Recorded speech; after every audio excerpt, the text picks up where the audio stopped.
All right, welcome to session 2 of Rise of Thelak'vel. This is the second session of our Drow campaign set in the City of Spiders.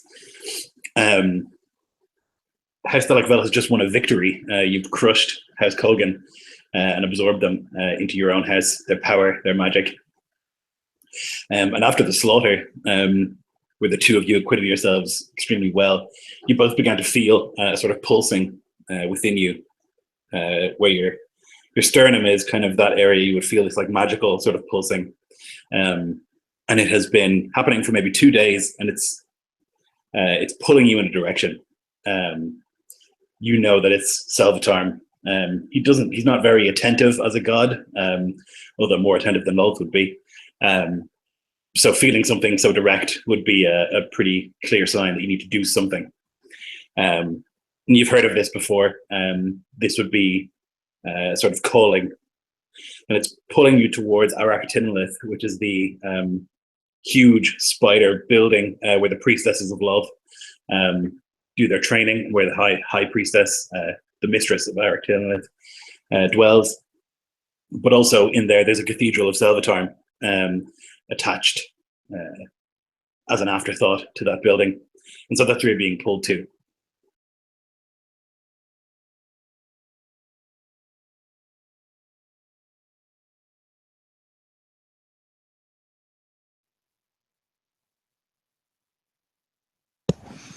Nilan would like look up, feeling the tug, and if his son Naladin is not around him, he would go to like seek him out.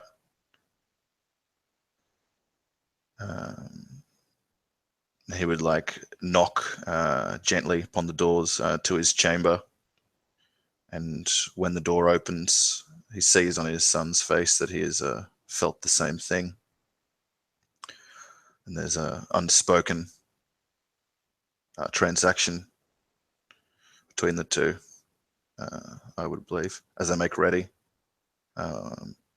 like with as much haste as ceremony would allow.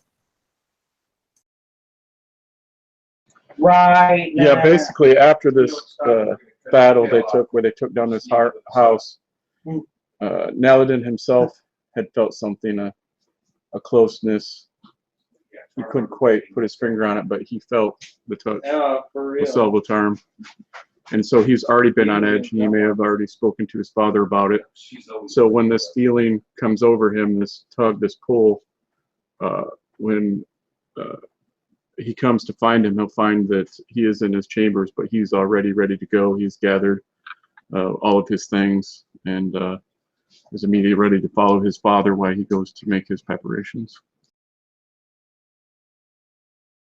So the two of you would walk through Menza from Narbongalin, which is where some of the noble houses have their castles, through basically northwards through the bazaar, with various drow, but also other creatures peddling their wares, all the way to the enormous staircase carved into the cliff that leads up to Tir Bresh, which is the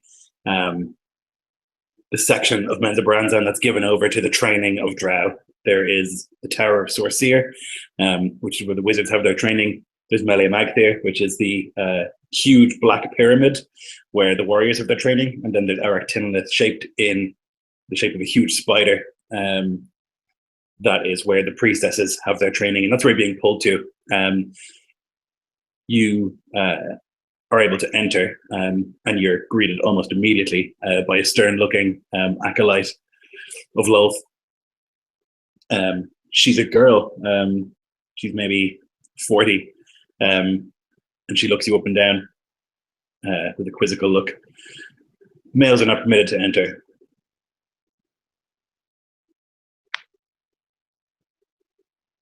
We know that well enough, sister. We seek the chapel of Selvetarm. We're called.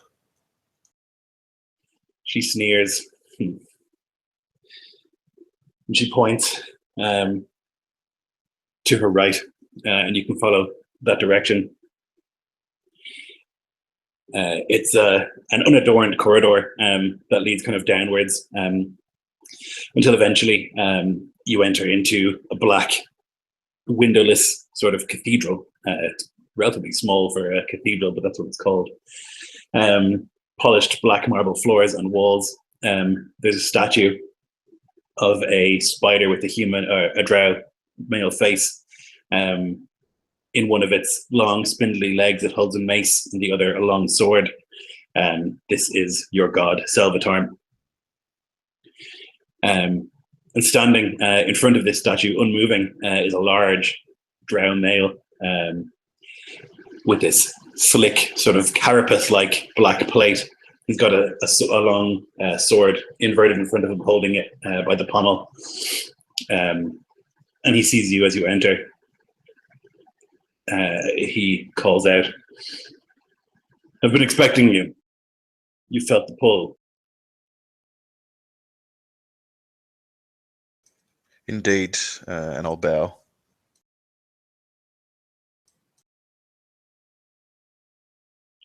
Yes. It happens to all of us at some time.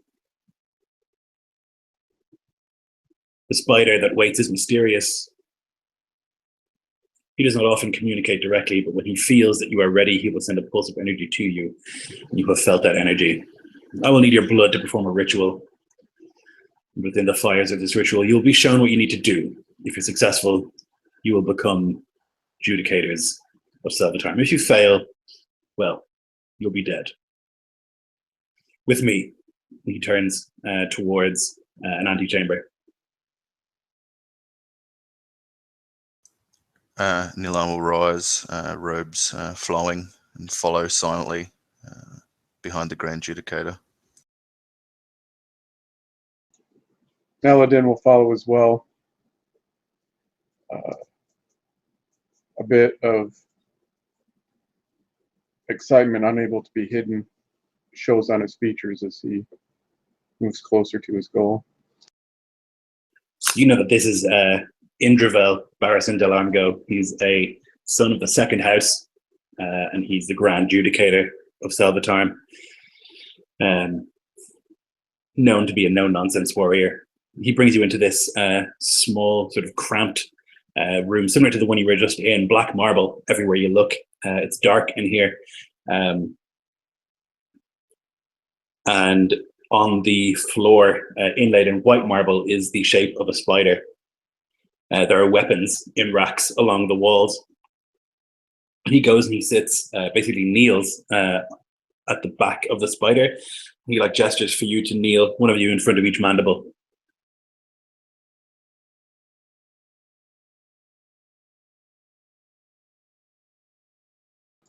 I immediately comply without any hesitation. Yeah. I'll do the same. You do so. He holds out a hand and he says, "Your blood, drop it onto the mandible." I pull out a dagger, cutting into my palm and holding it over it to allow it to flow freely. As the blood starts to hit the mandible, it seems to absorb it, and Indrivel begins to chant. The white spider kind of starts to animate. The legs kind of twitch. The mandibles snap open and closed.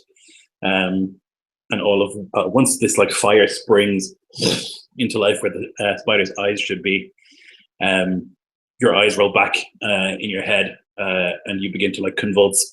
You have this vision, a connection with Selvetarm. You see a path into the west dark through the tunnels that leads into a cavern with this thundering waterfall and an infinite chasm beneath. And clinging to that chasm, like a tick, is this small building.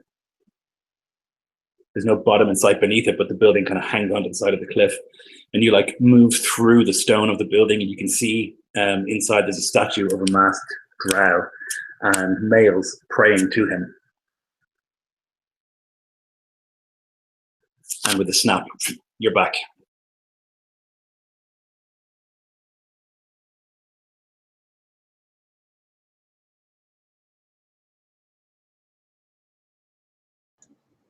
I shudder as my eyes snap open, a brief moment of disorientation as where it felt I was and what I saw coming to where I am and what I see now. Heresy, Indravel says. Your mission is clear, I presume. A cruel, predatory smile takes my lips as I nod. The spider who waits values those who can kill and kill well. He has no time for those who would dare worship false idols, who would dare turn away from the Spider Queen. Veyron is his enemy, and he is your enemy.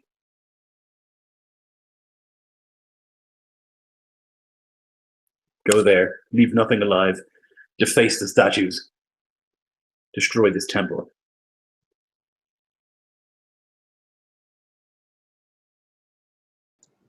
It shall be. Good. He stands briskly.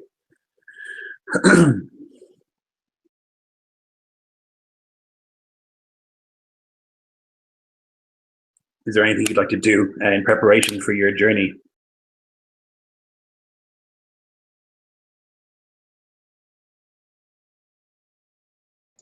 Do I have any indication or knowledge of how long of a journey this will be? Not really. You know, you're going into the Underdark itself, which is never easy, even for experienced drow like yourselves. You probably spend very little time there, considering that your nobility.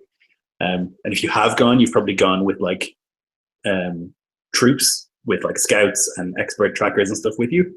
But how long, you don't know. Yeah, so the preparations I would have made to this point were basically just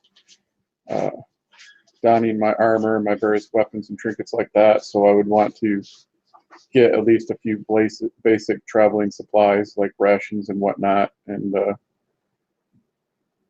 you know, basic survival type gear.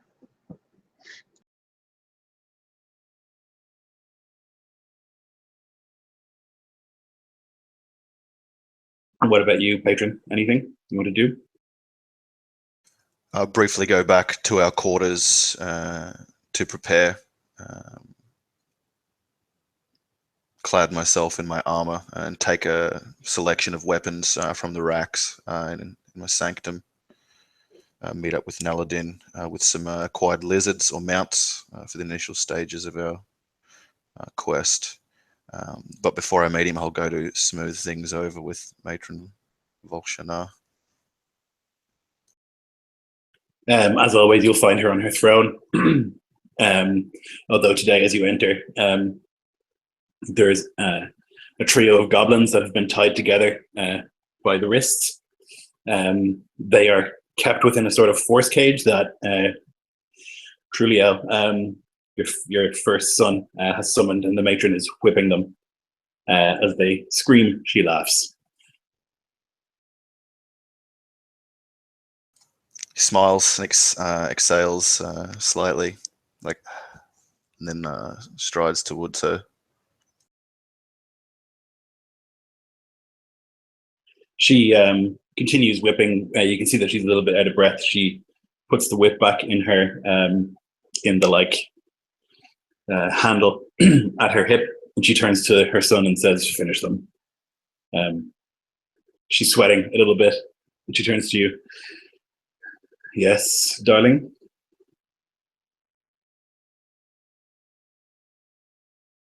Magnificent beauty, great matron, he says, bowing low.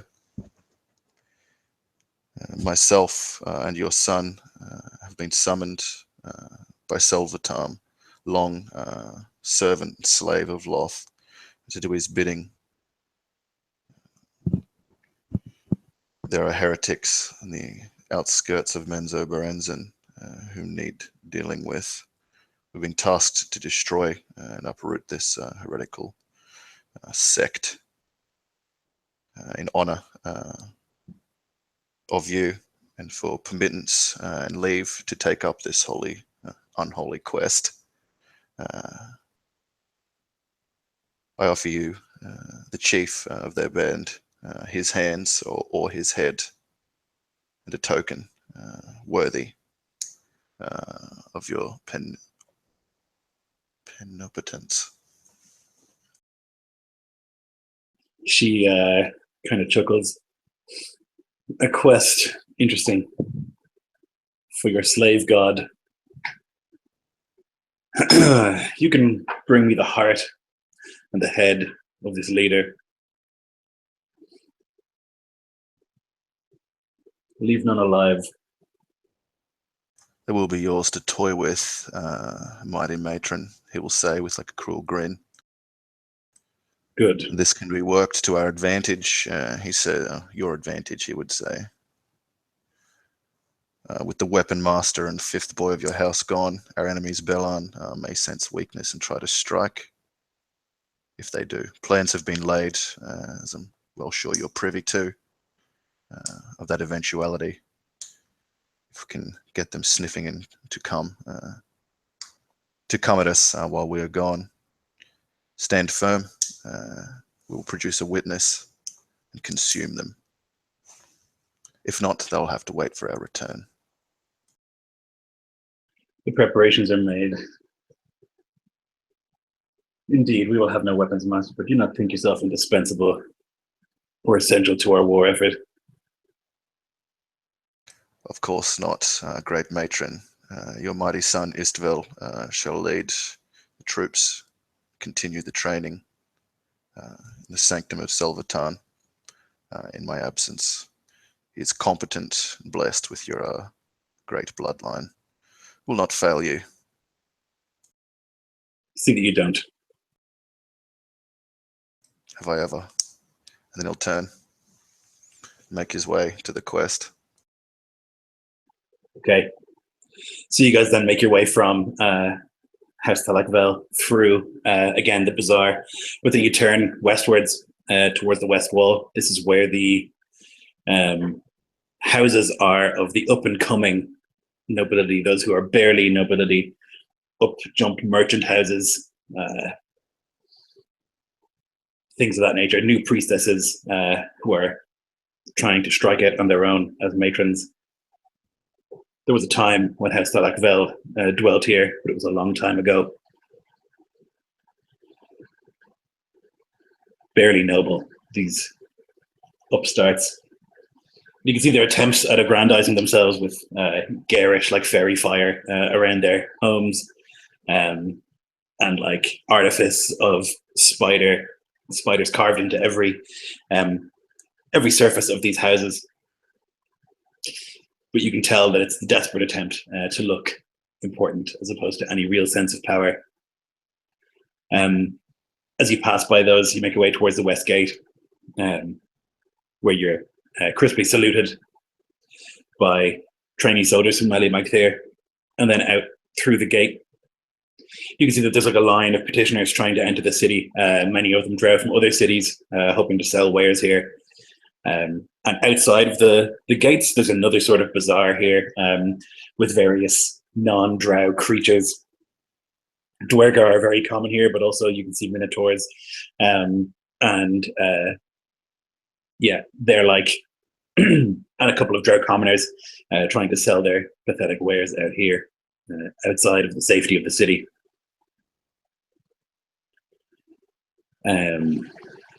So then you can begin your journey through the Underdark itself. Now, you can feel a sort of pulsing that's dragging you in a certain direction, so it's not too hard to follow that. Although, as you well know, nothing in the Underdark is a straight line. The morning goes relatively easily. The terrain around here is like safe, probably within a few miles of Men's Brandan, is safe for drow. Regular patrols keep it that way. And so you're able to ride your lizards without any issue through the Underdark around here. But by late afternoon, you've made yourself far enough away that you know that the patrols don't usually come here, or not regularly enough to keep it totally safe. And so perhaps you're more vigilant than before. The journey is one of ups and downs. Occasionally you go using your lizards straight up, directly up a cliff face, or straight down. Sometimes you have to like squeeze yourself through little tight gaps in caverns. Other times you're walking through caverns that are just colossal, and you can hear every echoing sort of footstep of your lizards. They have these suction pads, and each time that they you hear it like echo through the huge caverns that you're in. Sometimes you go past these luminous mushroom fields that light up a whole tunnel. Other times you're going through complete darkness. The Underdark is a varied and unusual place. So can I get a survival check? Or actually, let's do a skill challenge of you can choose. We'll go 3 before 2, please. I'll definitely roll a perception check. I'll be wary, keeping my eyes out. For a 17. Okay. I'll try and ride scout. Naladin?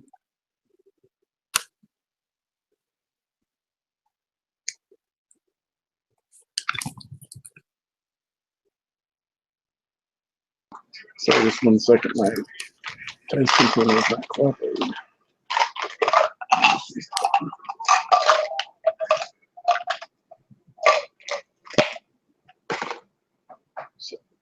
18 on survival. Okay, and 1 more, please, from someone.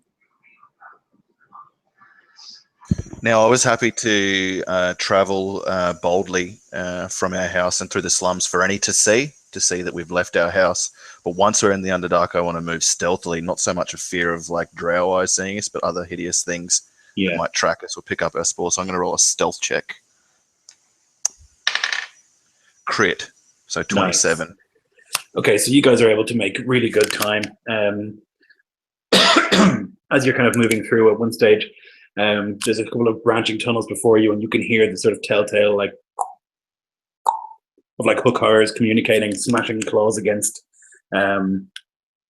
walls and using like the echolocation to locate each other and possibly prey. But you're able to move quickly away from that.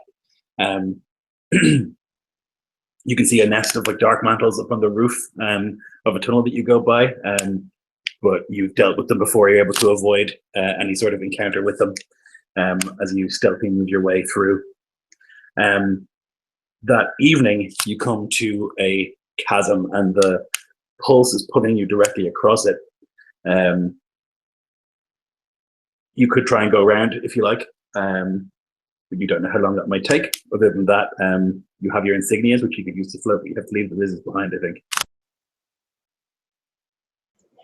Do we have any sense of how far we traveled and compared to how far we have to go, or we just have no idea? No, it's just pulling you forward.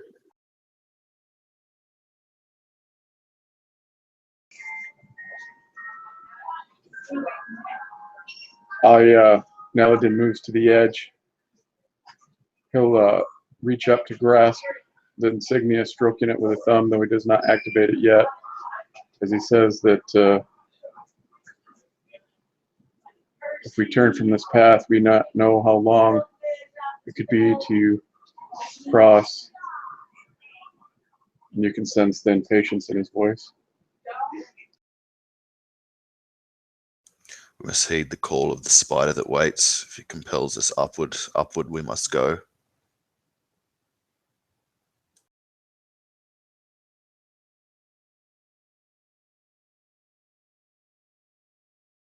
So I'll slip down from the lizard mount,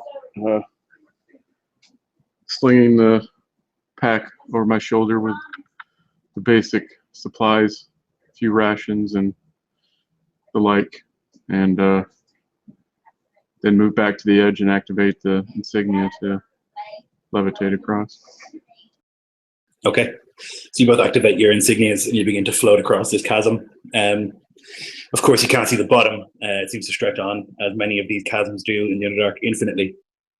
And you kind of slowly float across, feeling very exposed out here, floating across maybe 100 feet. It's slow going. You just kind of push off at the start and then hope that your momentum will bring you.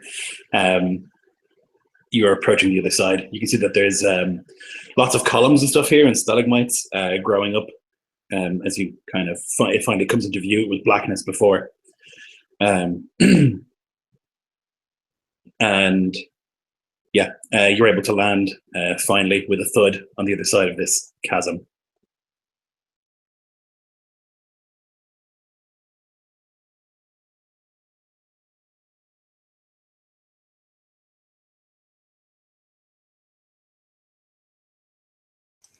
Where we land, I'm going to do an investigation or a survival or both, if need be, to look for any other signs of people floating over this chasm to go this path that we're being pulled on.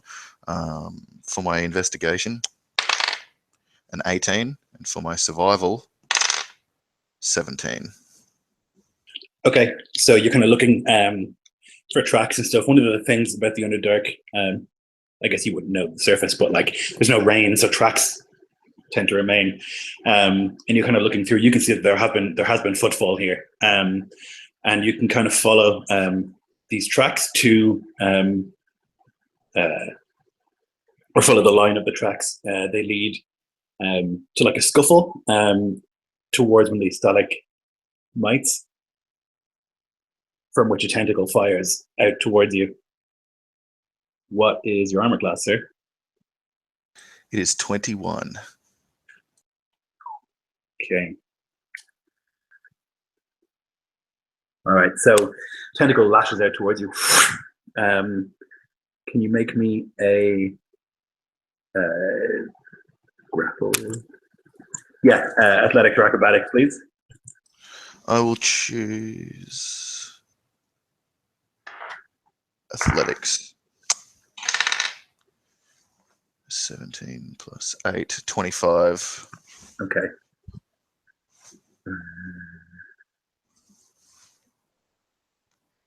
Yeah, so it rushes towards you, this tentacle, and like grabs around your arm, but you're able to like pull, and the tendril flings back, but another one fires, one towards you and one towards your son, both of which connect. So I need another of those checks from each of you, please. For your save, Dennis, you'll have a +3 from me. What check is it again? I'm sorry. It's like a grapple check, so acrobatics or athletics. Oh, okay, then that won't apply because it's only for saves. Okay. 13 this time for Nilon. Okay. 13 as well. All right, so both of you, these tentacles like wrap around your arm and your waist and like cling tight. You can feel like they're sort of restricting, like the sort of groaning of armor as these tentacles wrap around you,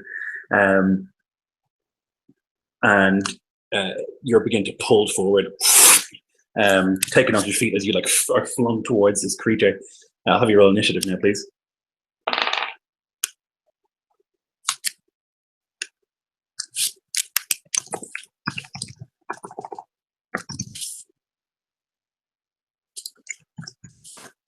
A 10. Okay. Even with advantage. Okay.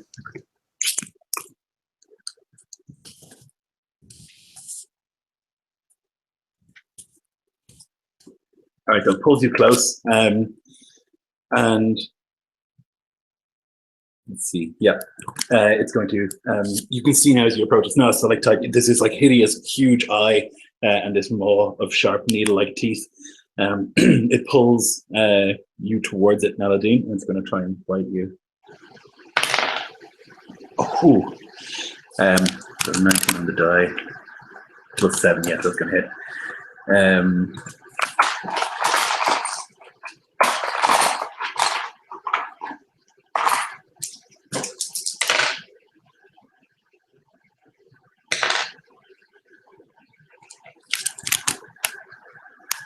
So it's going to be 24 piercing damage as this like huge maw wraps around your arm and clamps down on it.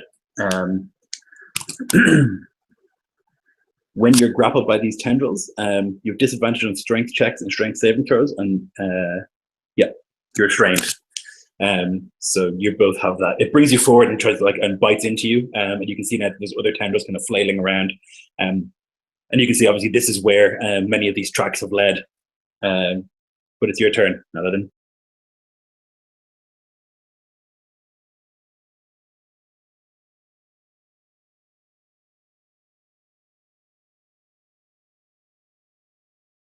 Okay, so am I able to reach my sword?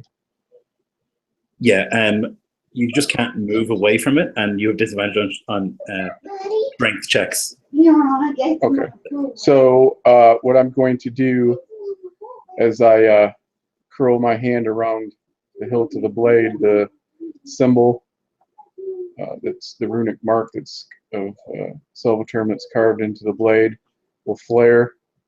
It'll have a green necrotic tinge to it as I channel, invoke agony. So it must make a wisdom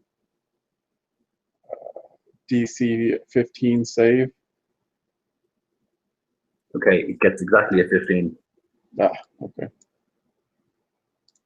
Yeah, 12 plus 3.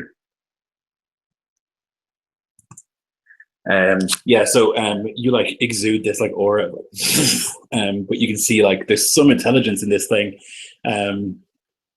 or at least some sort of will, and it resists the power of your magic. Is that it for you?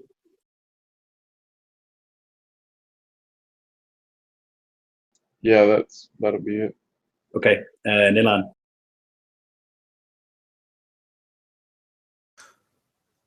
I'm going to utter a vow of enmity against this tentacled creature and hack down at it. I will actually stab down at it because I'm using my rapier at the moment in my main hand. So because of my vow of enmity, I attack it with advantage. 16 and 27. 27 hits. Ooh. Okay, I will smite it at 3rd level.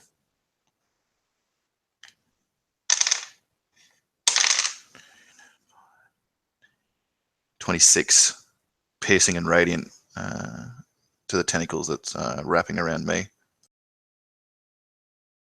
And for my bonus action, I'm going to the tentacle or to the thing itself?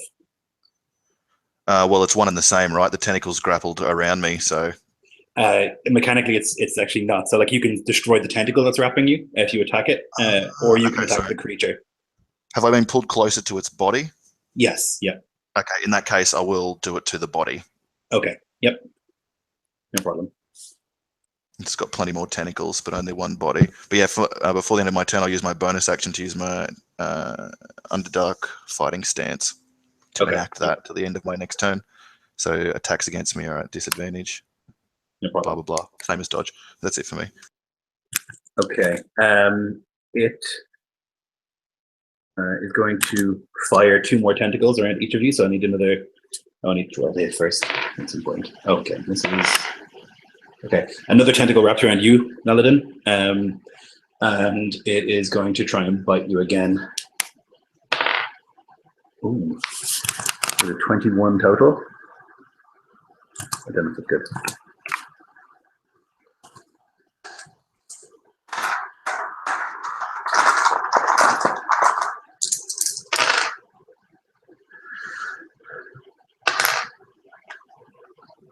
So 19 damage, Naladin, as it bites into you again. Same spot, crunching into your arm. But it failed to get another tentacle around you, Nilan. That is the end of its turn. Naladin, your turn. Oh boy. Okay. So seeing that it's my magic seems ineffectual, I will begin to hack at it. Are we in range of the creature itself, or am I just where the tentacles? Okay. Okay. So first, that'll be a 29 to hit. Oh yeah. Okay. So let's see. 8. I will actually. Oh, wait a minute. Make sure before I do it here. Where is it?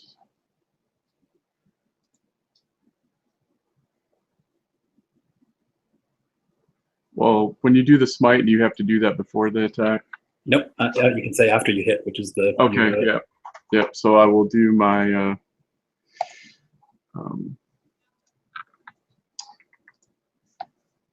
divine smite. I'll expend one of my second level slots. So that's 7, 14, 19, 23, 31. Okay, so 31 points of damage. Nice.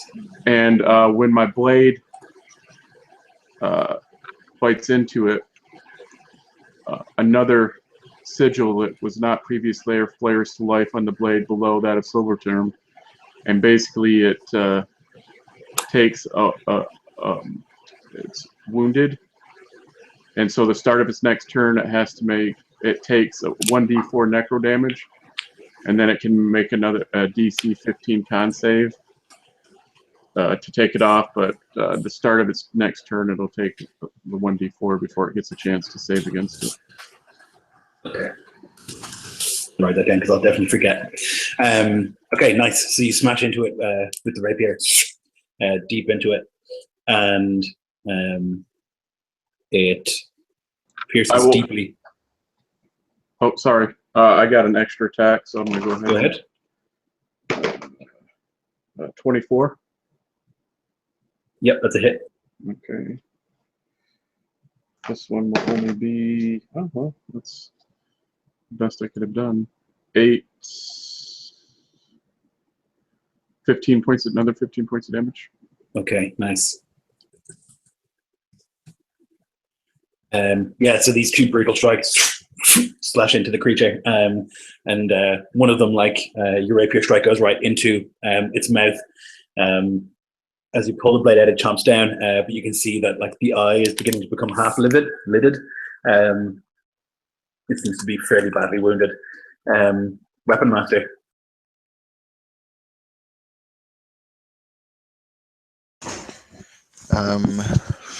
I'm going to now use my bonus action to enter that defensive stance before I made a mistake. I couldn't actually do it on my last turn. I'm going to do that now. My Oath of Enmity is still continuing, so I'll attack twice with the rapier stabbing down into the maw of this roper. Okay, 17 and a crit. Sweet, yeah, Jesus, so sweet Selvetarm. That's going to be brutal. So 17 misses. Okay, here we go. I'm going to use my other second level spell slot for this. Make it rain.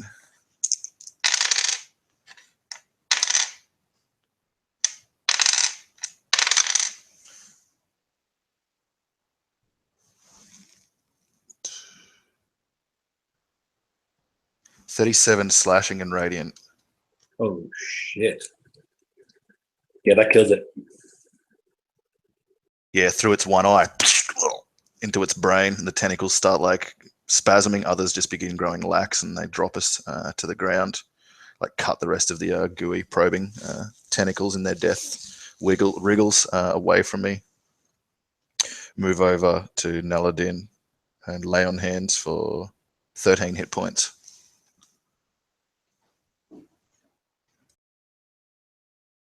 Yeah, nice. So the creature kind of falls apart, and the tentacles kind of squeeze and constrict, but then let go and fall to the ground. And it's just this heaving mess of what was once a roper. Yeah, as it the killing blow strikes and it loosens,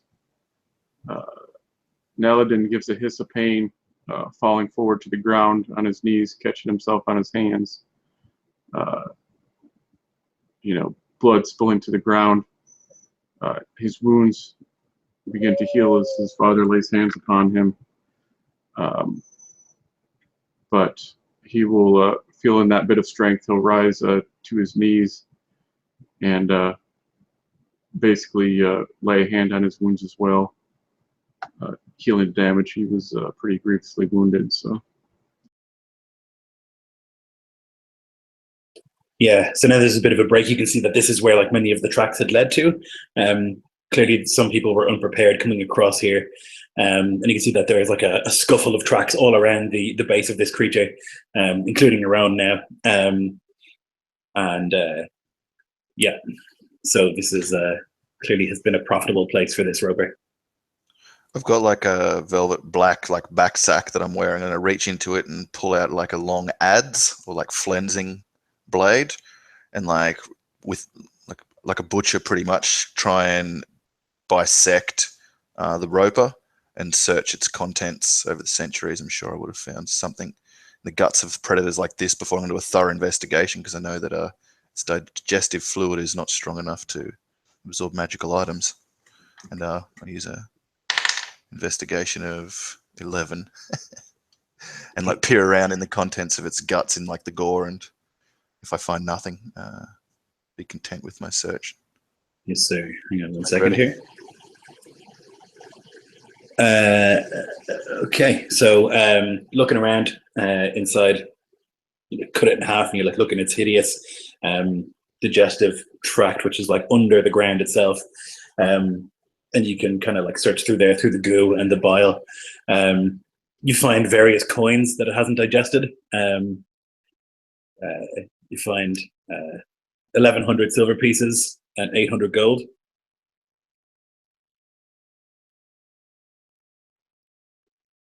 You find this beautiful pair of like ivory dice, which seem to have survived the acid,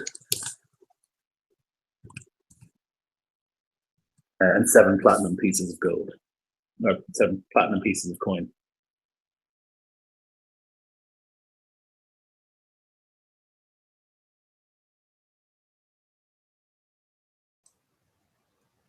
Perfect. I'll say to Naladin, a worthy offering to the Church of Selvetarm upon our victorious return. He'll place the loot into his velvet bag. The dice take his fancy, and he'll inspect them, like kind of peering down his nose at them. Hand them over to his son. Can you make anything of these?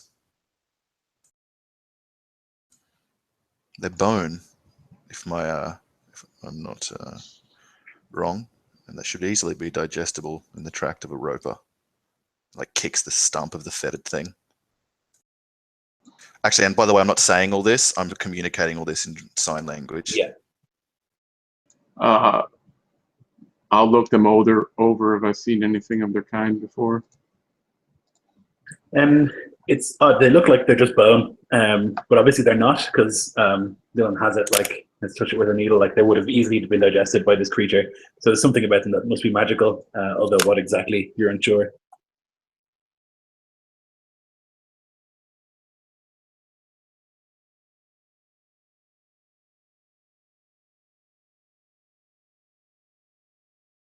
I cannot be certain, but they definitely are not simply as they appear to be.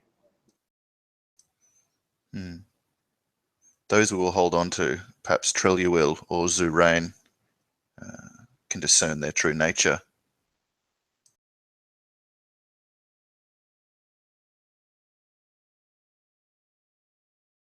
So you hold on to the dice and the coins and begin to leave, following these tracks as best you can. The pulsing is pulling you in that direction also. It's becoming night, although you only know that from like your internal clock. You're beginning to feel tired. It's still total darkness down here. It's kind of odd being away from Narbandel, or Narbandel. The clock acts like a sun to some extent in Menza Branza, letting you know what time it is. But your internal clock tells you it's becoming night. So I don't know if you want to rest or not, if you want to press on.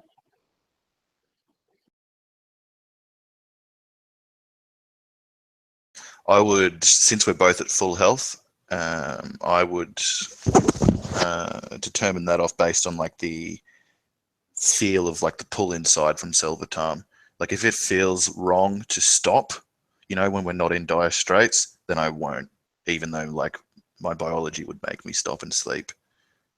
So I don't know, like my passive insight, I guess. Yeah, you could make a religion check. Oh, gladly. 13. Yeah, The pull is strong. It hasn't not been strong though for like the past 3 days now. I guess it's hard for you to know exactly what the intention is. He definitely wants this taken care of, but yeah, I guess it's really up to you guys to decide. There's no clear signal.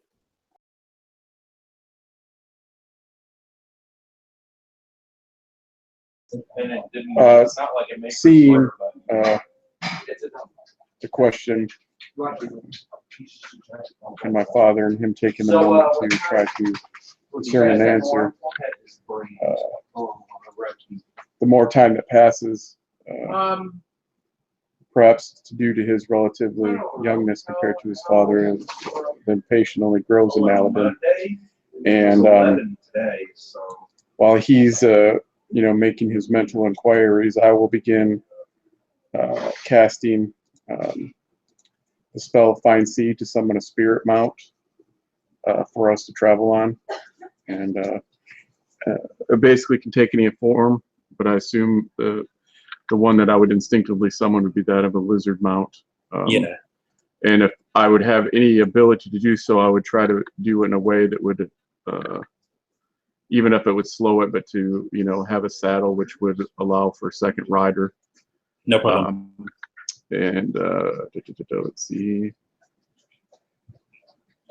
And basically it stays until it drops to 0 hit points, or I dismiss it. I don't think it, otherwise it doesn't disappear. So. Yep. So you can it's a ritual, right? So you would draw a circle on the ground and you would begin to take out the components and chant the whole time. I would imagine that Nilan would help you with this. And between the two of you, are able to summon from the abyss this sort of demonic looking lizard. It smokes from its eyes and from its nostrils. And when it opens its mouth, there's a sort of that haze of fire as you mount the demonic steed, and you can go on your way.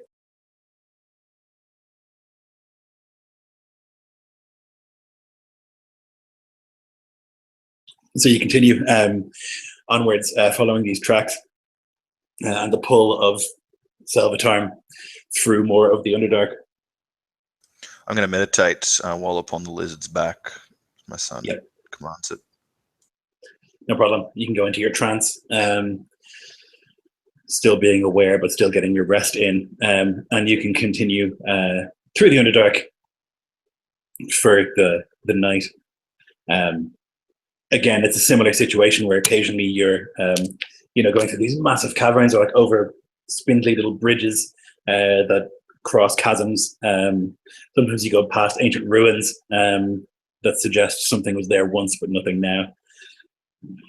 And by the time that morning comes, you can hear up ahead a conversation.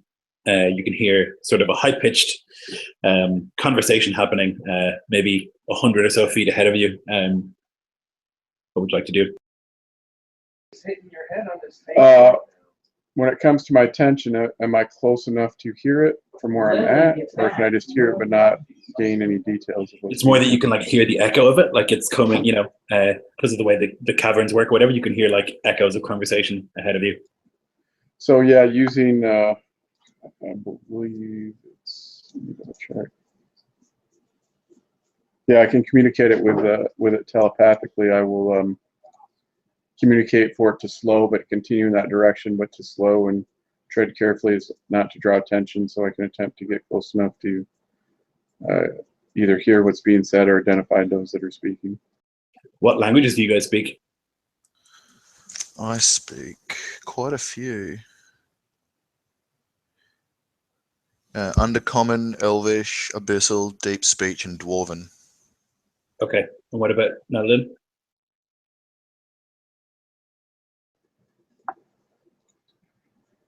I'm not sure past Common, Elvish, and Undercommon. I'm not sure how many choices I get past that. I don't think any. Okay. So I'll assume then that neither of you can understand this language. It kind of, although it's kind of high pitched, it's a very, very guttural language.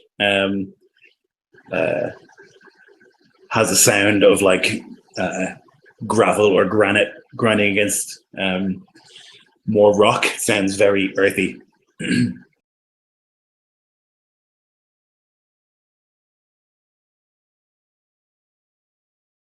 If you want to, you're getting close enough now, you can definitely hear that there is a conversation happening, and there's a couple of voices speaking excitedly or like worriedly. It's hard to tell.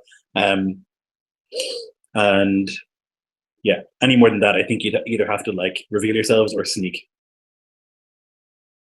Could I do a nature check to see like what kind of creature would be capable of making such noises?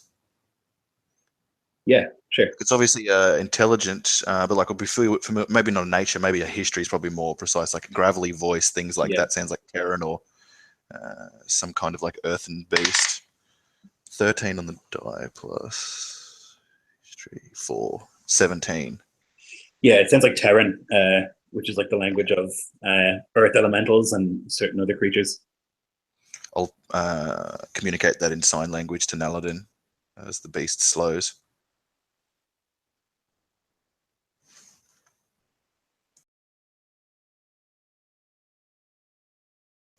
I'm going to quietly dismount from the lizard, my mithril plate not making a sound, and I'll equip myself as if about to move 10 feet away from Naladin and his mount.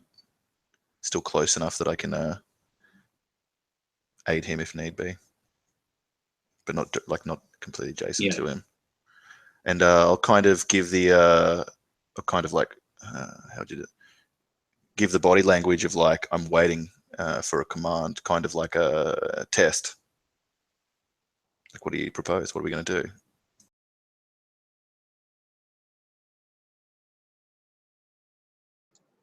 Can I get any sense as to how far away the voices are coming?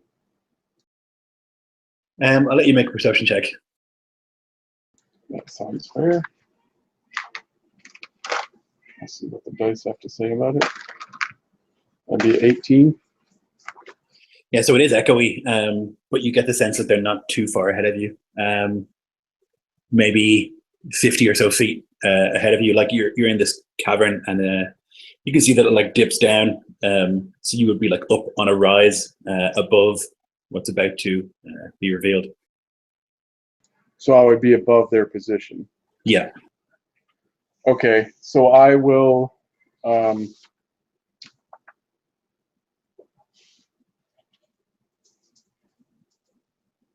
sign that I will approach, and I will begin moving forward, and just to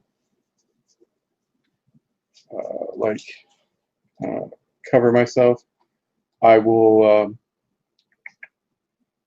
use one of my I think this is it. One of my oath spells of silence, which will last for up to 10 minutes as I close the distance. Okay. So as you kind of approach silently, you can see as you like kind of come over the rise that there are 10 deep gnomes standing in a sort of circle. You can see that something has fallen, like a rock or maybe something else, like a stalactite has fallen, and it's like smashed the leg of one of these little gnomes, and he's like stuck, and the rest of them like standing around kind of like not sure what to do, trying to figure out what they're supposed to do. Like you can see that they've got like travel sacks and stuff. They're obviously going somewhere, but they're not like they haven't noticed either of you. They're kind of like discussing like what the hell they're supposed to be doing here. In general, I guess for the city and for the house, do we have any kind of dealings or with the Dragar at all? Deep gnomes, not Duergar. I'm sorry. Yeah. We butcher and raid them. Yeah. And do they usually put up much of a resistance to that? They try. It depends on who's with them. Like they have really Rock powerful wardens, guardians. They have like elementals and stuff that they can summon depending on who's with them. Like if they have like a priest or something with them, then possibly. But if it's just like run-of-the-mill traders or something, you're gonna piss on them.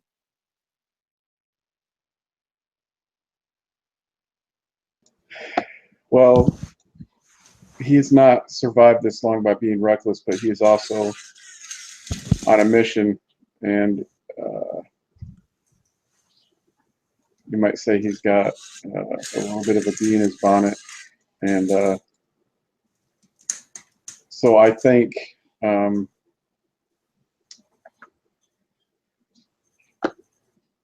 he will, now with this being basically like a spirit version, will it still have the same, don't they have the ability to kind of like climb on walls and stuff, the mounts? The lizard, sure, yep. Yeah. So I basically, if I still have a visual on the lawn, I will kind of signal to him that there's 10 of these deep gnomes, and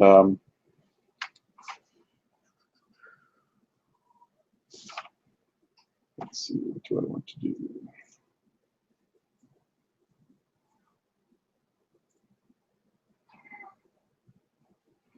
Yeah, basically I will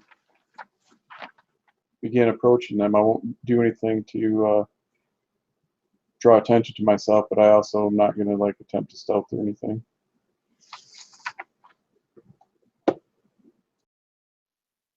So sorry, go ahead. I was going to say I creep forward from maybe a distance away and watch, curious to see what he has in mind. So you were just going to approach Dennis, right? Is that what you said? Correct. Okay. Yeah, so you can move your way down on the lizard. Is that right? Correct. Yeah. So you can begin riding down this like pretty steep hill, and as you kind of come to a certain point, like one of them turns, and his eyes like widen. He's like, he like points, and he's like shouting at the other. He's like in this like grinding sort of stone language, and a bunch of them like, and they like reach for the picks that they carry with them. At that point, I will do my best to offer a friendly smile, though I imagine the effect on them is probably not friendly. But I do also raise my hand and show they're empty, though I do have, of course, the sword and dagger on my hip as well as the hand crossbow, but they are not in my hand, as I will very slowly, without making any quick motions, dismount from the lizard with my hands, up, palms out, showing them that they're empty. So they've like formed a little tight circle around their wounded companion, and one of them like looks up at you. What want, elf? In Undercommon.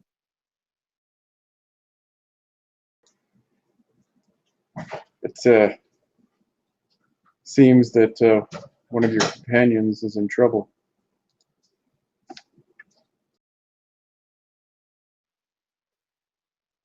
He's like looking to his friends, like, what's going on?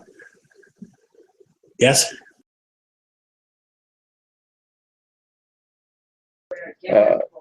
I will take a few steps forward and say, are you not in need of aid then?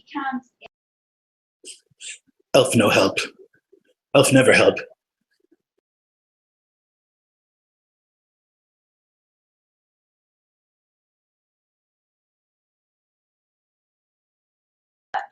So you wish to leave your friend as he is then? As I say, as I'm still hold my arm out so he can straddle my arm and hold him up so he can reach the lizards at the top. And if I don't, we will help. You go. Grateful. You go.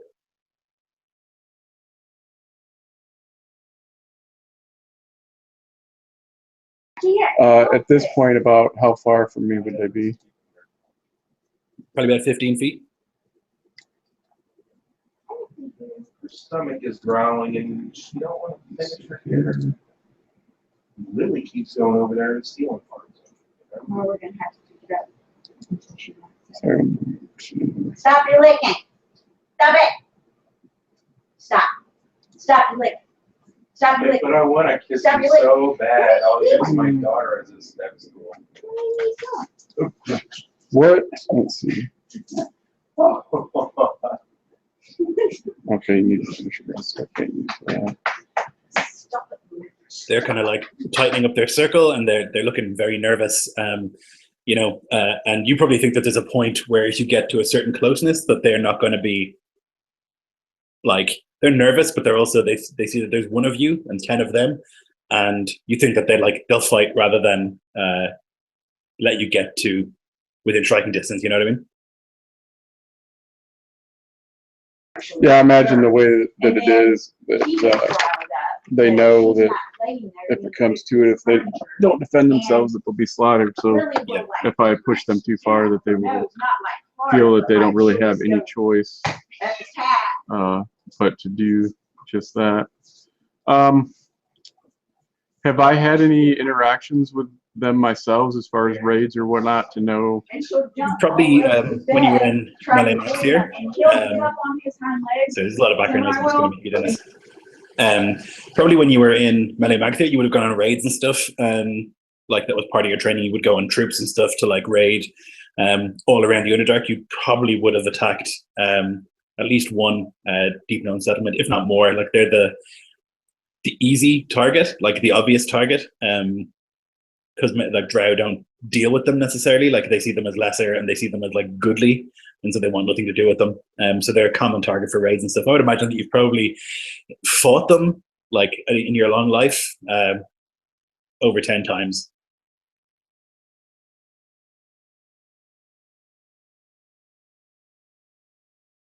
Right on the other side. So what I will go ahead and do then at this point, when they refuse to aid, though that wasn't really my intent to begin with, I will go ahead cast darkness centered on the one that's trapped under the rock. It's a 15-foot radius. Okay, sure. So you throw the darkness down, and we'll roll initiative. How much of the group will that begin to be able to cover? It would cover all of them. They're clumped up real tight around this guy.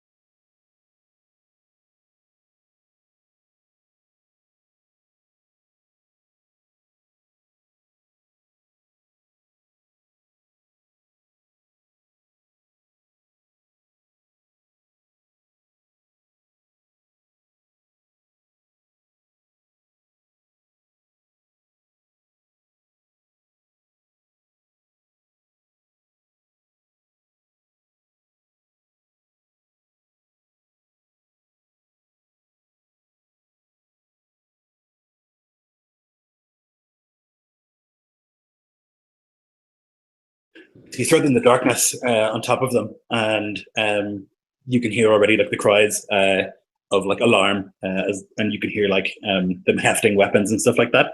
But you were the first to react. Okay. So that's concentration. So I can't do any other spells. So we'll just do this the hands-on way, which I enjoy anyway. So I'll close, drawing my blades, and attack the nearest, I guess. Okay. So that would be a 21.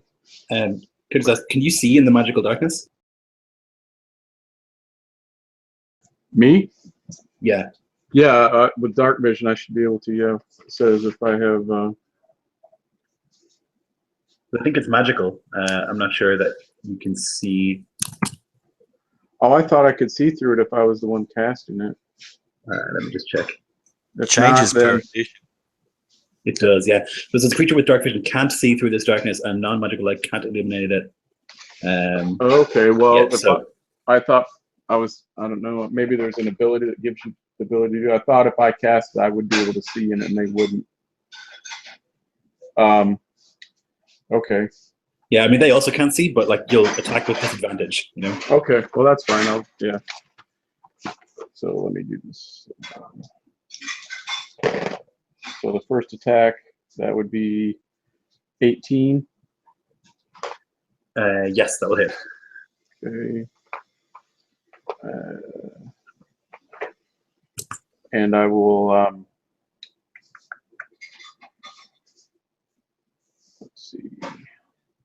guess. Oh no, can't do any other spells. So let's do this. Let's see, 8.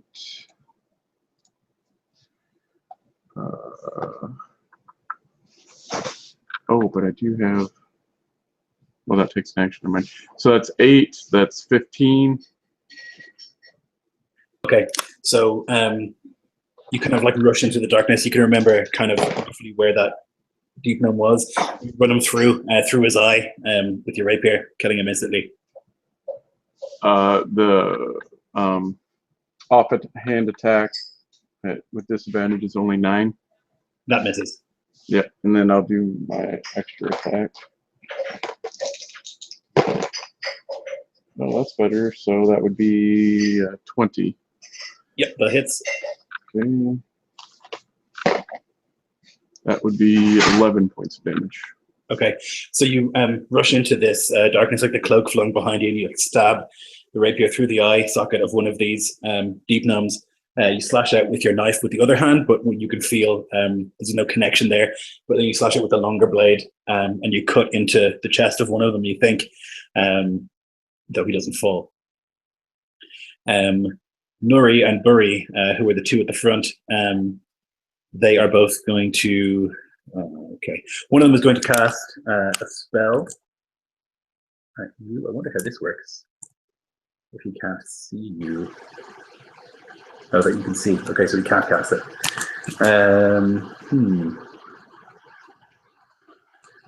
All right, so he'll just attack you with disadvantage. Then he'll rush forward with his war pick and try and slash you.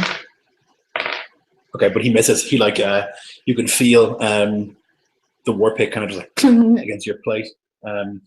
His ally does the same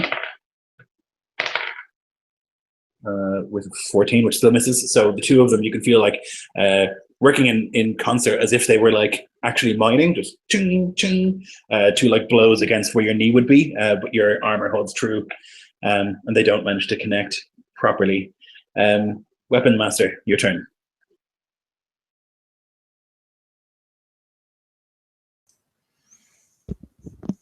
I'm going to reach into the sack and pull out a spiked two-handed mace, likeness of Selvetarm's venom mace.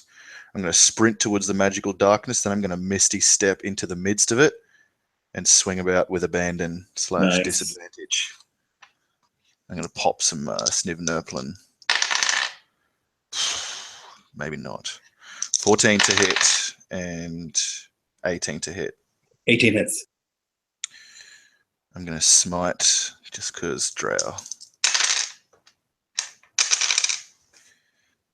14 plus 8 plus 1, 23. Slashing and radiant. Yeah, so one of these, you can feel like this explosion, like a melon being hit with a hammer, just bam, as you crash and crush one of these certain of skulls. Is that all for you? Yeah. Okay. Yep.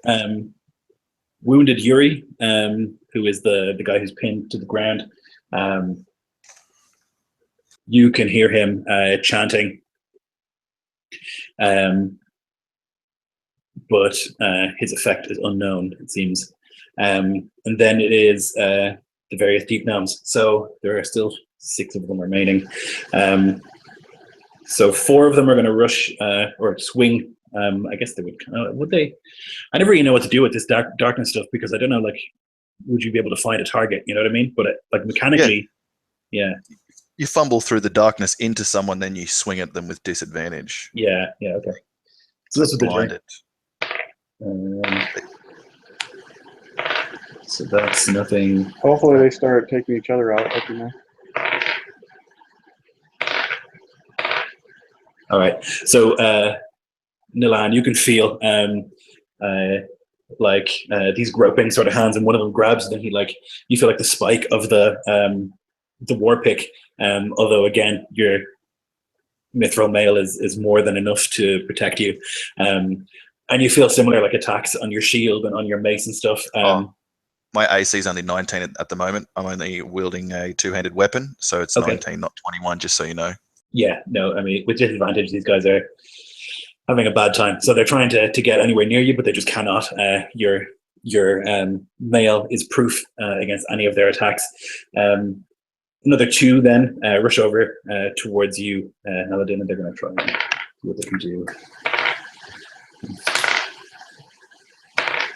Oh, one of them actually connects. So for the wrath of 9 points of piercing damage from one of these war picks, as it manages to find a chink in your armor, and you can feel like the prick of the war pick smash into you. So that is the gnomes, and then we're back to the top with yourself, Naladin.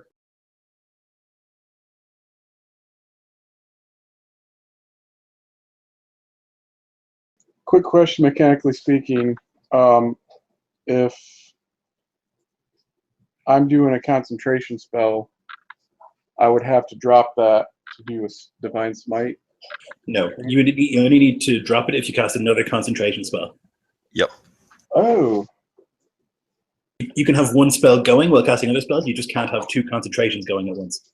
Okay. That's good to know. So you said one of them was chanting? Yeah, he cast a spell on his turn. That was a wounded one, but its effect is unknown as of right now. And so that's the one that's like running in front of me that I already attacked, right? No, you attacked the 2 guys in the front row. Okay, so using the sound that I heard of his chanting, can I attempt, another blind attack, but on that one? Sure, you'd have to move past the guys in front of you, so they would get opportunity. Okay, so I'll just have to cut my way through first. Okay. Okay. So the one that I know that I felt the flesh as I struck a couple of times, and as far as I can tell, that creature is still in front of me, correct? Yeah, so you killed one. I did kill one. Okay. Yeah, one of them is. So I can probably would have heard and felt him fall at my feet. Yes. Yeah. So then I will turn my attention to the next one.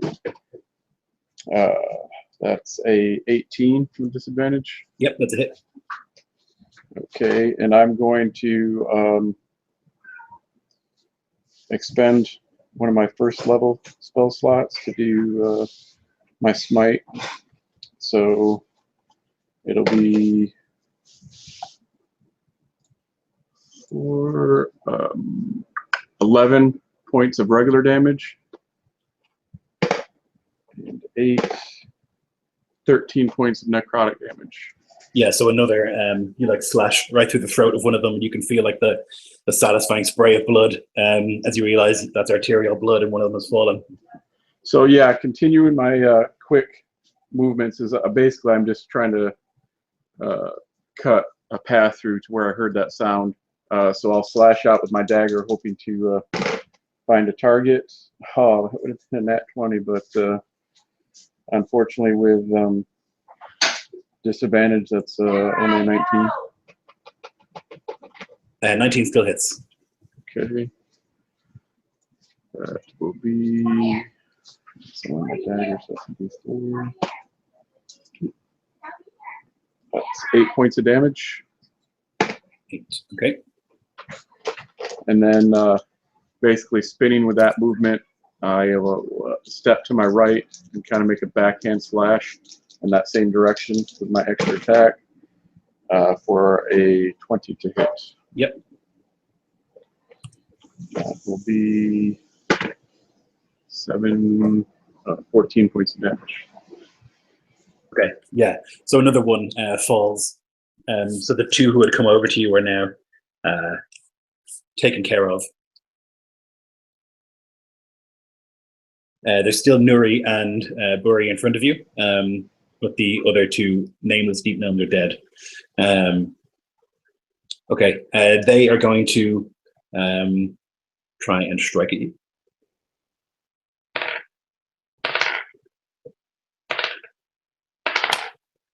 Okay, one of them manages to connect for 10 points of piercing damage. This time, again, they're doing that as if they were mining a rock, and one of them manages to find a chink in the back of your leg armor and slashes upwards, and you can feel the piercing there. Nilan, there are 4 on you.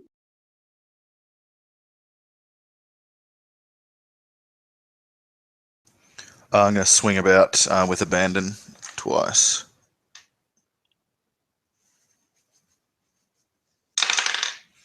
It would have been a crit. 25 to hit. Yes, sir. For the first one, and disadvantage 22 to hit. 2 hits. Okay, I'm going to use level 1 smite on each of those respectively. So it's going to be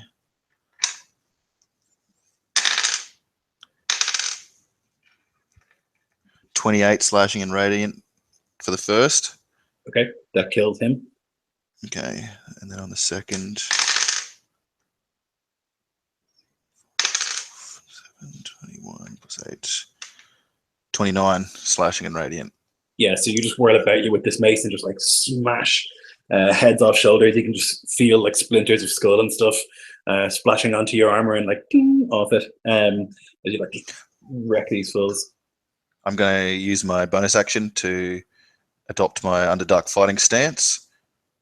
And I'm going to step, like if I had 4 around me, but now 2 are cut down, I've got 2 on me. I'm going to move so that I provoke an opportunity of attack on one, but remain adjacent to the other, so that the one who will now get an opportunity of attack against me at disadvantage will have to move next to me to attack me. Okay. Because I'm power gaming. That's it for me. No problem. So one of them gets the opportunity to attack you. Is that what you said? Yep, at disadvantage, AC 19. Yeah, no dice. They try, but fail once again to get through your incredibly well-crafted armor. Wounded Yuri, you can hear footsteps outside of the darkness. As you hear him like speaking quickly in Terran to the rest of them. And let's see. Oh, okay. So Naladin, you feel all of a sudden this like massive fist crash into you from behind, as if someone had thrown a rock. Oh, that's max. Oh, Jesus. So that's going to be 21 points of bludgeoning damage. Ouch. Yeah. As it this thing smashes itself into you, and it hit again. And then 12 bludgeoning damage as well from 2 attacks, basically. So 20 something altogether. Basically smash into you out of nowhere. That is Wounded Yuri's turn. Then the Deep Gnomes. The one by you, Nico, is going to try and attack you, but misses, and the other one has to move to try and find you, and it's going to do that. And when he does, I will attack with my reaction at disadvantage against him. 13 to hit. No, unfortunately not. But he misses catastrophically, and you can feel like the pick like find a bit of your armor, but you hear like this like ting, and it snaps as it gets stuck in the armor, and he tries to pull it away. So that is the Deep Gnome. Naladin, your turn.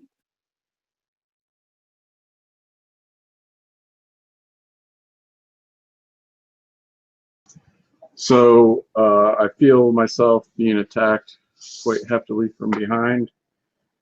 Do I sense any targets in front of me still? Yeah, Nuri and Burry are the two who had like spoken to you when you first entered the area. They're still up. And they're between me and the one that I heard. Yeah. Casting and speaking. Yeah.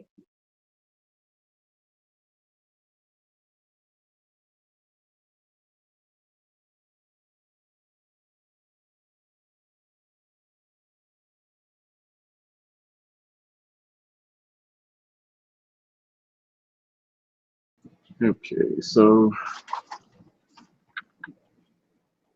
I will just continue to press forward. That will be a 24 to hit. Yep.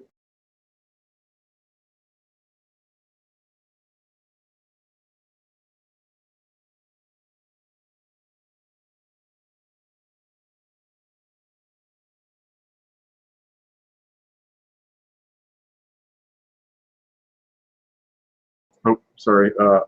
11 points of regular damage and 9 points of necrotic damage.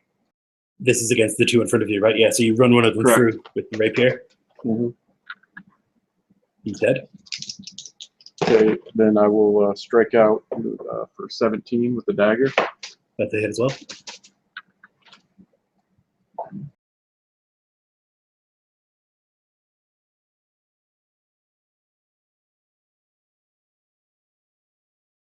Seven points of damage to the dagger. Okay. Yeah, you slash in the previous wounds you had done to that Sir Nevlin. He is now down.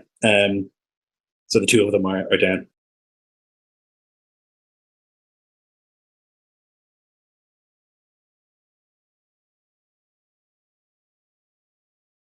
So there's still this thing behind you, but also the path to the spellcaster is clear.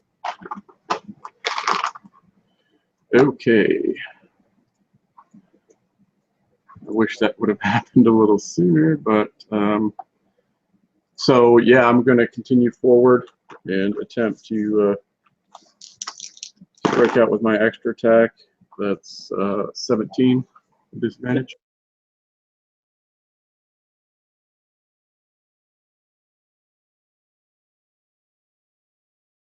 For a 15 points of damage. Okay, so you can hear the little voice of this version on the ground, like muttering, and then just, and it stops, and he is dead. You hear like this like rumble behind you. That thing should have opportunity to attack you, and it will do so now, but it misses. And you just hear this like earthy rumble from behind you, and like footsteps. So that is your turn. Winter Yuri is dead. Deep Gnomes. So there's two still by Milan.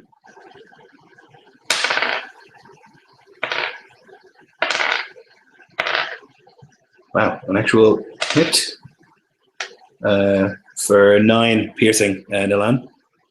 Okay. Finds a weak spot in your armor, swings up into the elbow.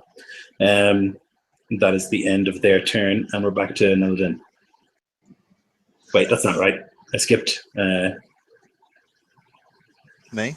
Yeah, I skipped you. Sorry, you should go before the gnomes. In that case, I'll get a reaction attack against one of them after my turn. But I'm going to. Oh, hang on. So it's just this hulking monster left, or No, there's still some. There's 2 gnomes by you still. Yeah, I'll take to them first. The singer, though, the chant has been cut down. I've heard his magic stop. Okay. Cut down to these 2 fools. For a 19 to hit on one, and an 18 to hit on the other. Yep, 2 hits. Okay, I'm going to use... no, I won't use any smites for these. So the first one will take 14. Okay. The second one will take 9.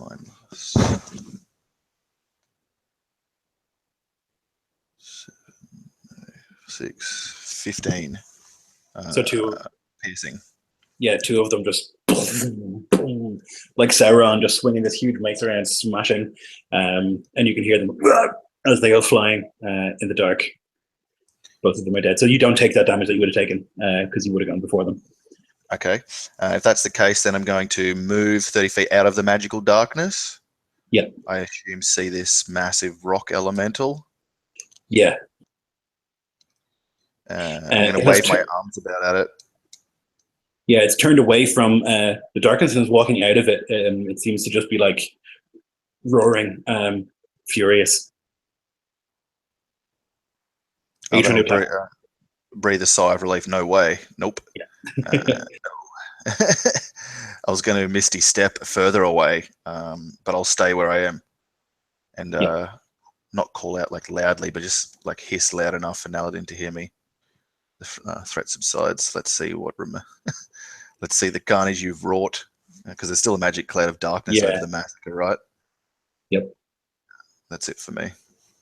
Okay. Actually, I'll bonus action to enter the stance. You never sure. be too careful. Yeah. So this thing basically continues like wandering, and it like walks towards like the cliff face and begins smashing at it for its turn. What about yourself, Naladin?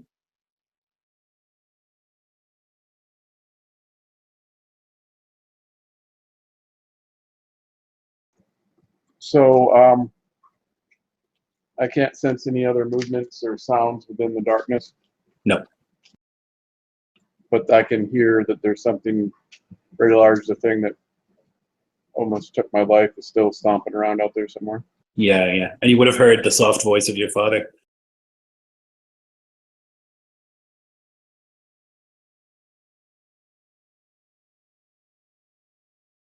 I'm sorry. What I must have missed that. What did he say to me? I think he kind of said, "Let's see what threat." Yeah, the threat has subsided. Let's see what remains and loot these corpses. So then, yeah, I would go ahead and release the concentration. Sure. So you would see just like this carnage, 10 dead, sort of Neblin, spread before you. Like there's just like an insane amount of blood because this mace has just cracked skulls left, right, and center. And the quick slashes of the knife and the rapier have like opened arteries. There's just crazy amount of blood on the ground. The elemental is like moving away from where the darkness was, and it's like at a cliff face. It's just like punching at that, trying to like dig its way in there.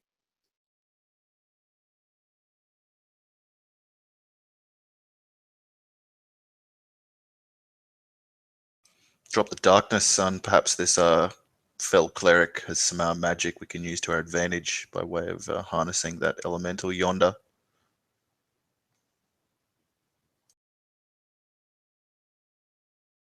Yeah, I've dropped the darkness, and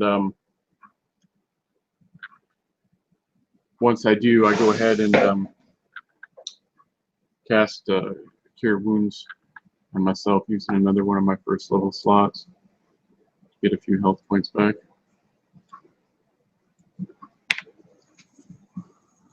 I'll go over to the corpse of the priest who was singing, or the cleric, whatever he was, and using the butt of the venom mace, I'll like kind of pull open his clothing or like spread wide his corpse to try and see if I can find anything upon him that takes my eye.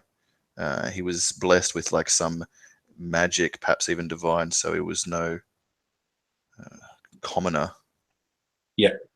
You can see that there he has like a scroll case with him, with the contents of which I will tell you after I go for a pee because I really need to go.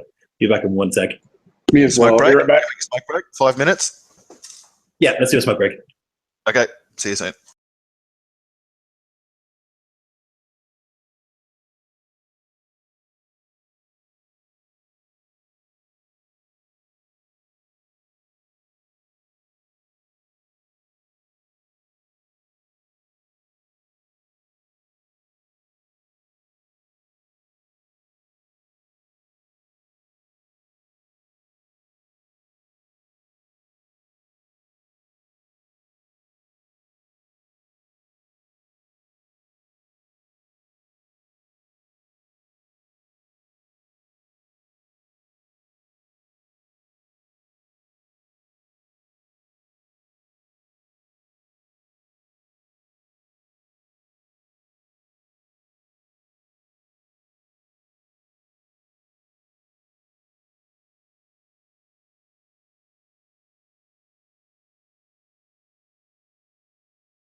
I did them back whenever you have returned.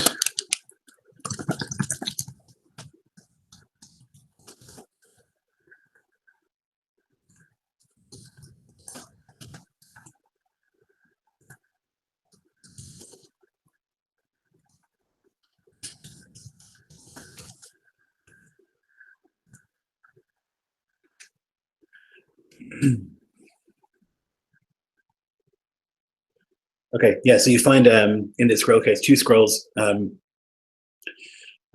you were able to discern are a scroll of stone shape and a scroll of beacon of hope. You also find a ring on him that's clearly magical, although what exactly it does is unclear.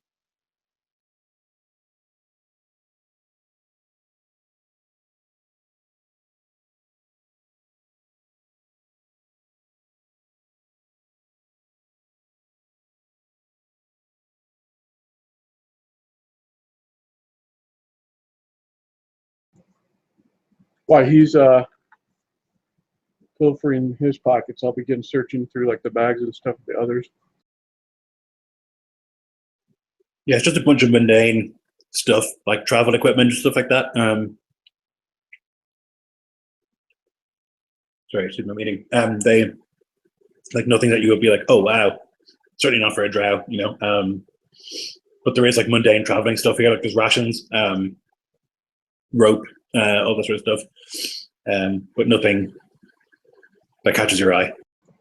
So, not knowing how much longer the journey is, I'll go ahead and replenish some of our rations if I can find something palatable. Mm-hmm. I will also, as my way, collect a few trophies, probably some ears. No problem.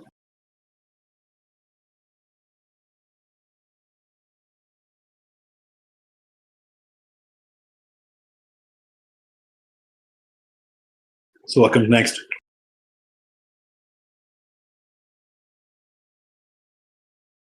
The elemental has burrowed its way into the wall, the cliff face, and has vanished into some sort of tunnel. If it's not in the direction that Selvetarm pulls us, then it's not our concern for now, Yeah. Thankfully. Yes, it may be a problem, but it is no longer our problem.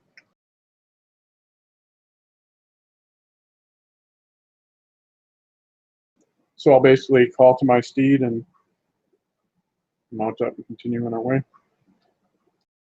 Okay. So you continue then for quite some time, another day of travel, continuing through the Underdark.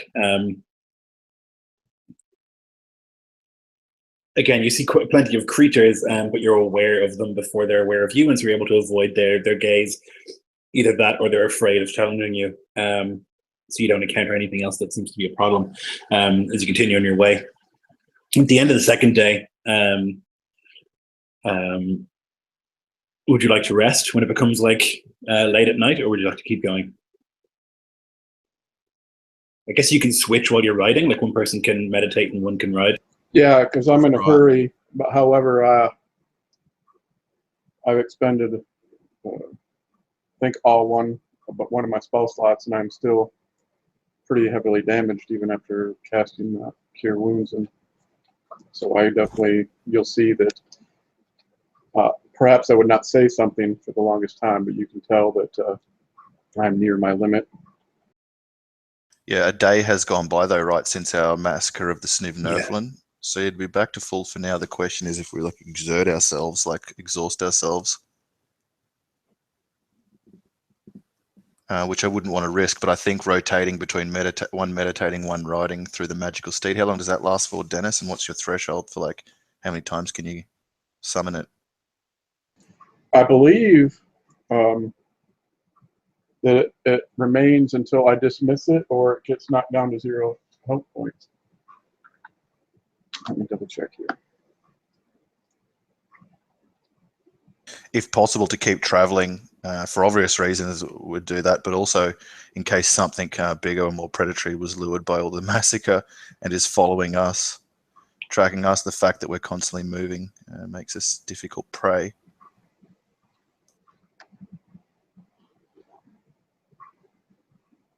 But yeah, if I thought it came to a point, Lloyd, where that we could get exhausted and call for rest.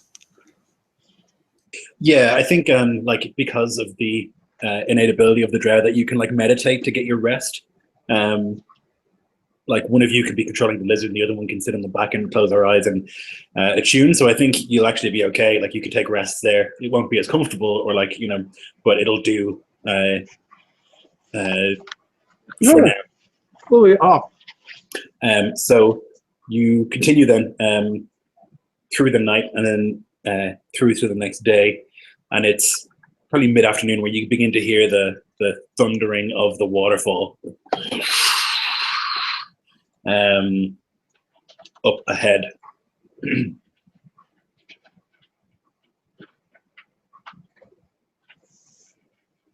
This is where you have been pulled to all this time. You saw that in your vision, that waterfall thundering down and clung to the side of the chasm where the waterfall falls, a small building, shrine dedicated to Veyron. And so you can kind of continue. You can see now the cavern itself, this waterfall that falls seemingly from infinitely above you and continues to fall infinitely below. You're on like a sort of like a plateau or a precipice that kind of juts out over the chasm.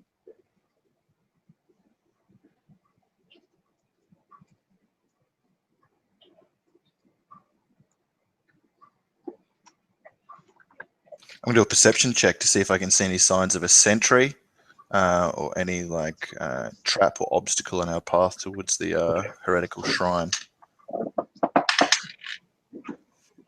That's better. Perception is 5, so 17. Yeah, you don't spot anyone, but you would make the assumption that there must be worship of Veyron is illegal, and they would know that. So you would imagine there's things in place to ensure nobody finds them.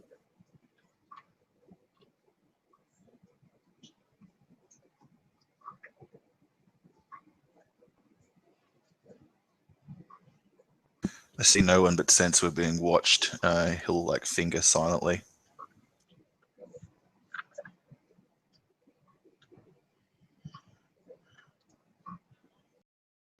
So this is where the pool was, and do I recognize anything from the vision I was given? Yeah, the waterfall. Okay. Okay. And I see individuals, like people in the vision as well, or is it just the waterfall? So you saw like the waterfall in this building attached to the side of the cliff, and you kind of flew through the building. Inside, you saw males worshiping a masked statue. So is there any way I can try to like recall that vision and kind of guesstimate where I think that might be in relation to the waterfall? Sure. You can make me a just intelligence check, please. Oh boy. I'm sure it's not like an attack roll. Pretty sure. I was just checking. So 14. Yeah, you can remember that you like basically you saw the chasm and the waterfall. You like flew downwards and then attached like opposite the waterfall so that you wouldn't be able to see it. Basically, if you looked over the edge, was a building. So you have to like go straight down the edge to the building. So I will quickly communicate that as well, where we need to go.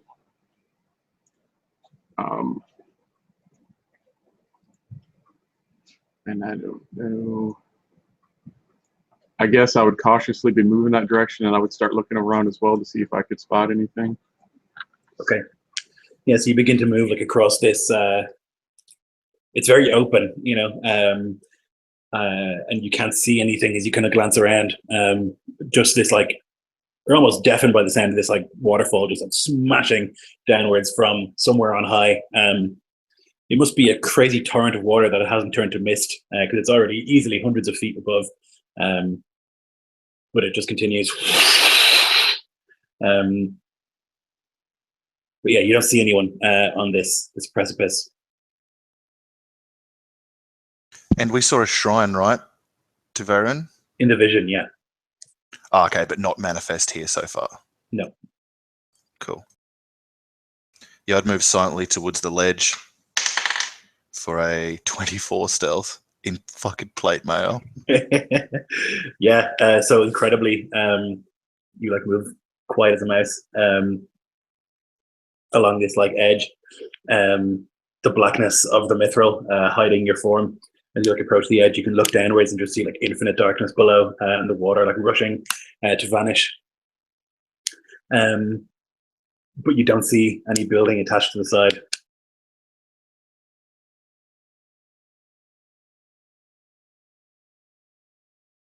I guess there's like the father and son standing there with the wind billowing about, like this chasm, this vacuous chasm, and like the deafening roar. So like making our sign language all the more essential. I'll Yeah, just absolutely. turn to Naladin, like with a final gaze over the precipice,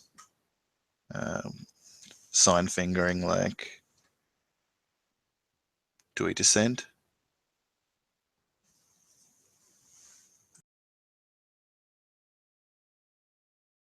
I give another quick glance around, then look back down and nod. That seeming our only course is downward. Okay, how are you going to do it? I'm going to leap off the edge. Cloak like billows out behind you.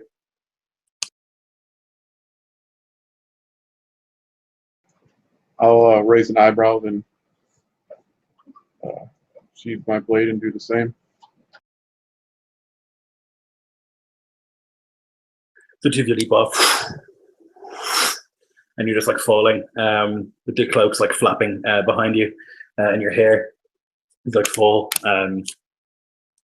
insanely fast down this like near infinite chasm.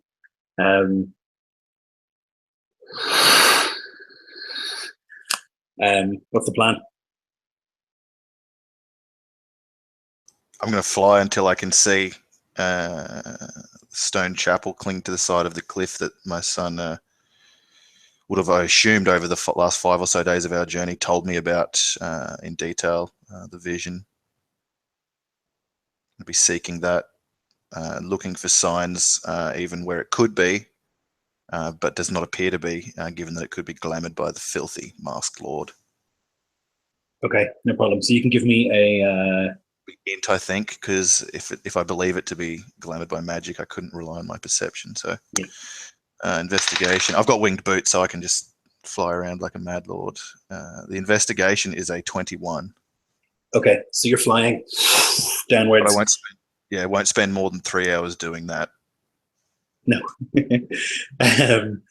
And maybe 7 minutes of falling at like full speed before like you kind of like see this like sort of glimmering effect. You can see that there's like a rune small carved into the wall. You catch it as you're falling. You can see it there. And you can see, like, once you spot that rune, that there is a door there as well, and a little bit of a precipice. You wouldn't have seen it except for that you had seen the rune. And it seems like once you saw that, the rest of the place appeared. Although Naladin, you wouldn't see it yet if you hadn't seen the rune.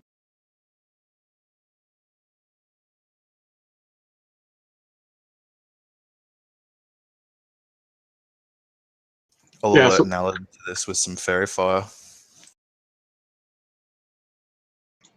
So as soon as he alerts me to it, I will, having falling like a stone, I will, having gripped the sigil of our house, I will activate Featherfall. Sure. So you begin, the two of you, to like float in that direction towards this precipice. You can land there, and you can see that there is a door there, perfectly hidden within the stone. As you land on the precipice, there is this sudden gust of wind, magically activated as you land. Can I get a strength save from each of you.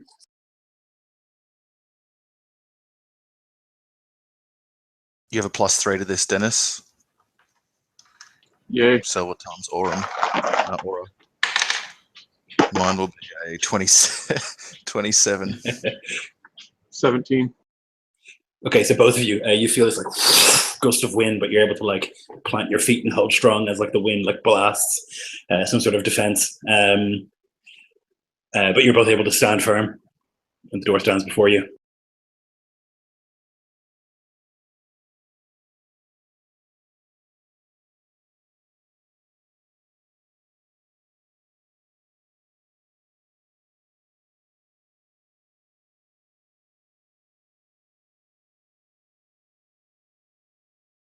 I'll stand aside and gesture Naladin towards the door. And finger sign Selvetarm blessed you with his vision. I'll let you be the one to see it out. I'll nod and move forward to the door. And if there's some obvious way to open it, attempt to do so after giving it a once over. No obvious way at all. It's like flush with the stone. There doesn't even seem to be a handle.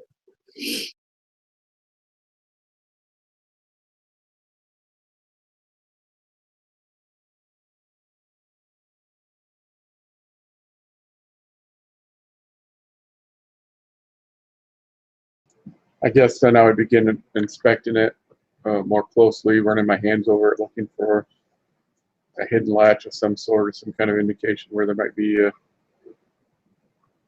crease or whatnot to indicate where the opening is in the wall. Sure. So you like start running your hands over the door and stuff, like looking for some sort of place to find a gap. But as you do so, I'll need you to make a wisdom save, please. You have a +3 to that.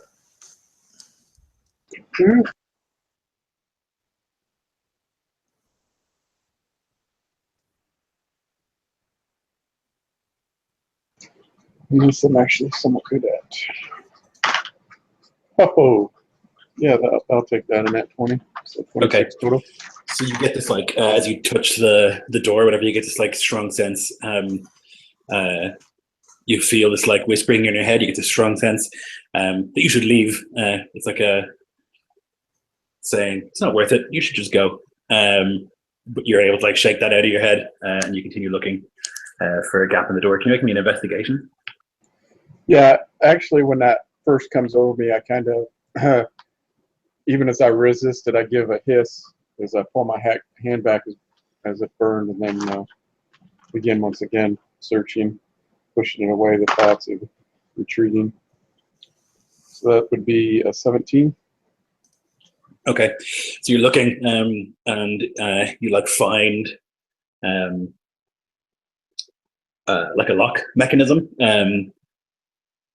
Although, like looking at it even briefly, it is extremely complex. You think probably magically sealed.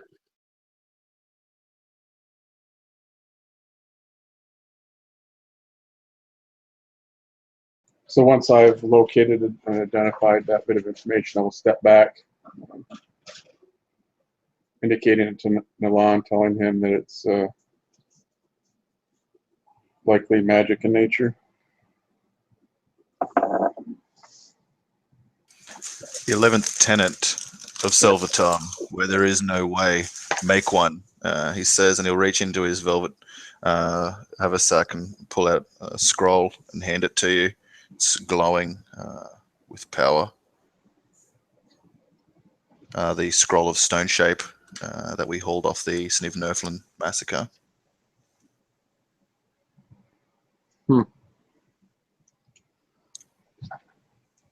Selvetarm put these foes before us to test us and reward us. Yeah, to this point in the journey since that,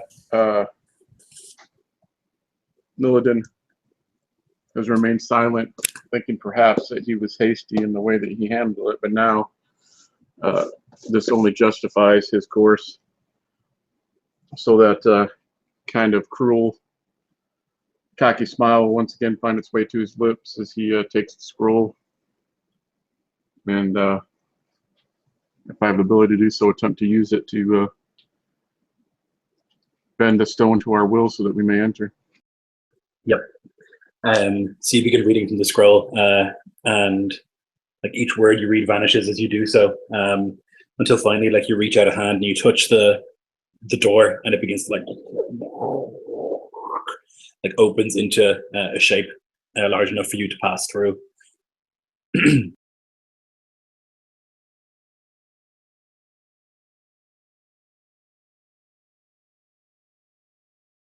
I will drop my blades and immediately begin walking forward. You walk into a circular room. It's odd, like unlike all of the temples that you worship in, where all of the attention is on Loth. Like all the lights are there. This one is like bright apart from where the statue is. You can see that there's a statue of a masked drow at the back of this room, but the rest of it is relatively well lit. Like having just turned around as you like cast a spell, you can see that there are 4 drow in here. One of them a warrior dressed in chain, 2 others in leathers, and a third in a robe. And they look, they're all wearing masks. And one of them like looks in confusion, the robed one. And he says, "What is the meaning of this? Who are you?" I'll rush forward and gut him. Okay, nice. And I will, enough time has passed, right, that I would be able to channel divinity again, correct? Oh yeah, it's been over a day. Well over. So then I will try to invoke my dreadful aspect, and they'll all have to make a wisdom saving throw or be frightened of me for 1 minute. Nice. Brutal. What is the DC? 15. Okay, so 2 of them make it, 2 of them don't. The wizard and the warrior make it, the other 2 in leather both fail. And we'll roll initiative, please.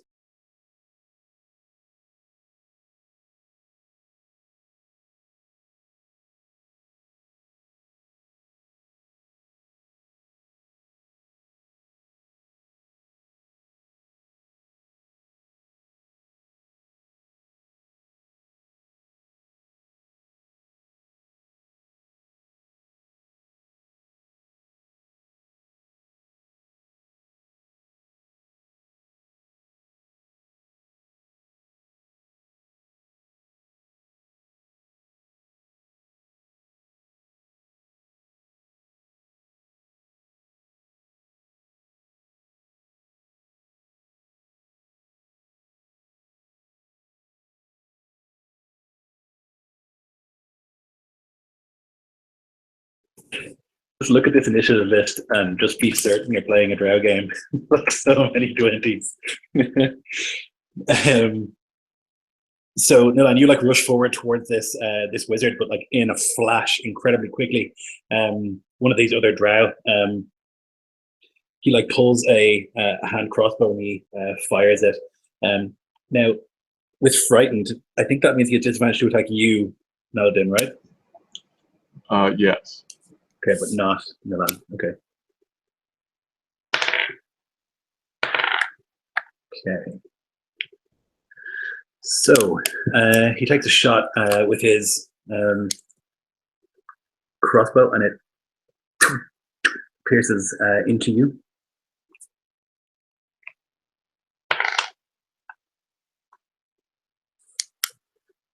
And I need a con save from you, please. Actually, just a bit of clarification. I don't know if making a difference. It has disadvantage on ability checks and attack rolls while I'm in its line of sight. Okay, that makes a big difference. Yep. And it can't move closer to me. Willingly. And do I get to make my attack on the robed one before initiative, or have to wait till my turn? No, you can do that. You roll that now, and I'll just see if he hits you properly. Okay. This would have been on the robed. I wouldn't have seen the assassin move. So it will be crit. Oh Jesus! I kid you not. And the second attack will be 10. Okay, 10 misses. Crit fail. Natural 20 and a natural 1. I'm going to smite second level. You better believe that. I believe it.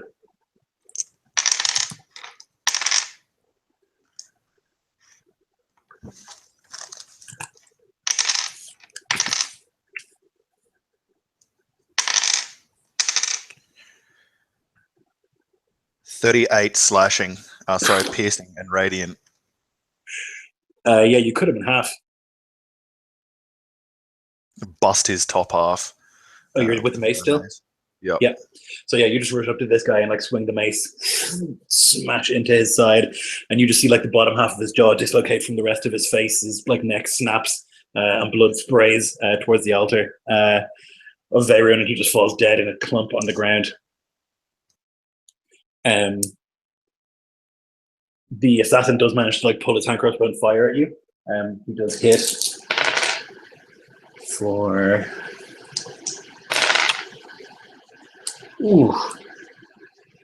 29. Do you have resistance to poison by any chance? Nope. Okay, so no 29, and I need you to make a con save.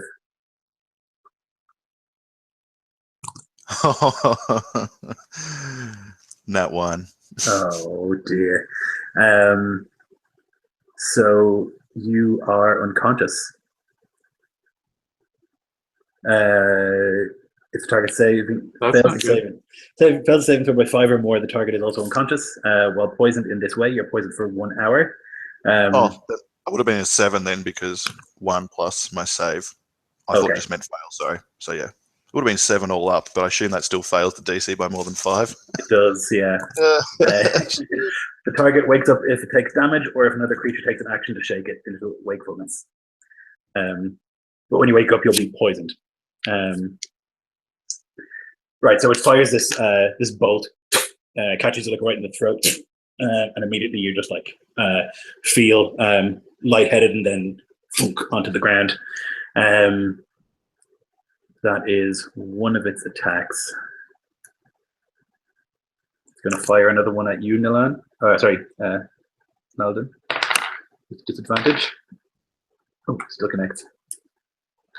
I can't do that again. So it'll just be 9 piercing. I'll need a save from you as well. Con? Yeah, please.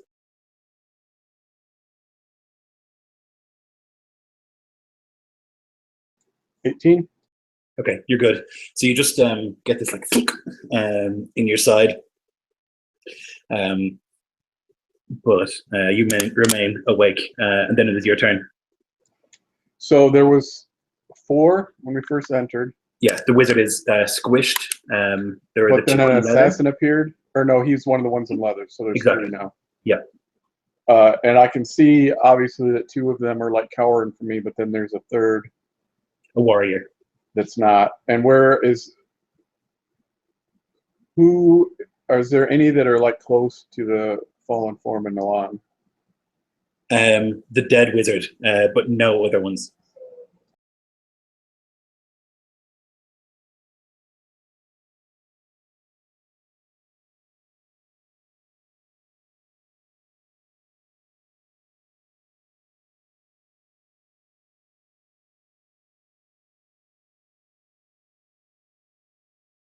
And I assume since he like only had 1 turn of movement that I could reach him. Yep, no question.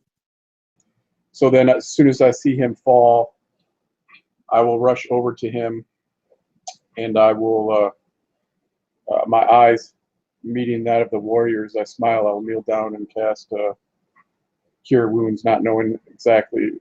Well, I don't know if maybe being shot myself, I would have felt the poison. Yeah.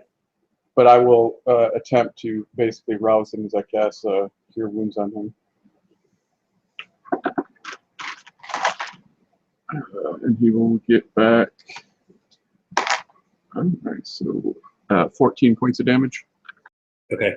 So then I guess the healing magic would course through and your eyes would like lazily open. Nalan. And you were back awake, but you were still poisoned. What was the What was the amount of healing from that, Dennis? Sorry. 14. Okay. Thank you. Okay, so then this drow warrior, he pulls a rapier and a dagger, and he rushes forwards towards you, Naladin. He's going to try and attack. Behind you.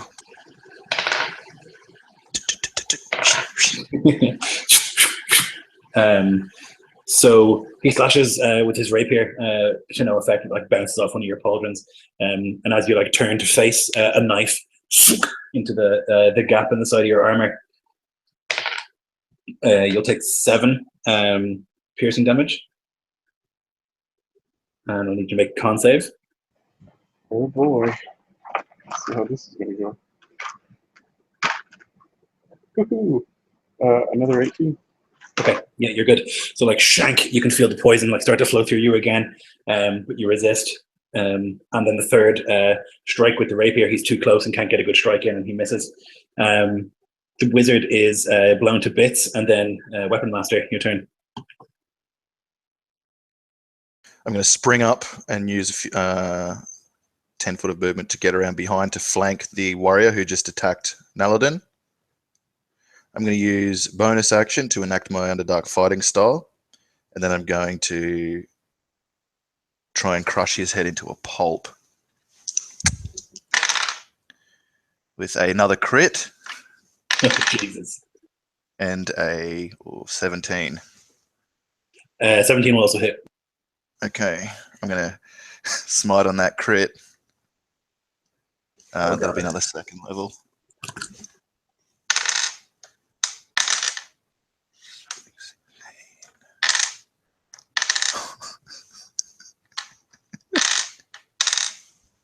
The glee. It's insane. 56 piercing and radiant. Oh my god, he's dead.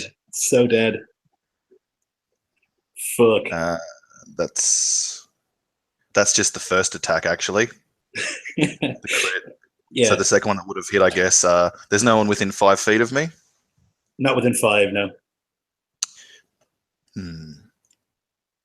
Can't ready an action because I've already used the action. I just lose it, I guess. But what I will do is move 5 feet towards the remaining foes, because my Underdark fighting style means that when they move into melee of me, I can use my reaction to make an attack. Okay. Which means hopefully they'll come at me before Naladin. Sure. So and that's where I'll end my turn.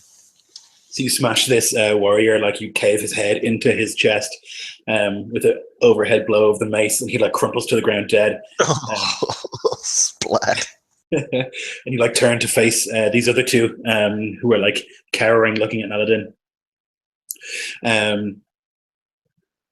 So that was you. The rogue is going to fire a shot from his hand crossbow with disadvantage, and he misses. And he just like looks terrified at the other, and he calls out, "High priest!" loudly. That is his turn. The assassin is not going to go into melee with you guys. That's for sure. I wouldn't. So he's going to try and take another shot with his hand crossbow.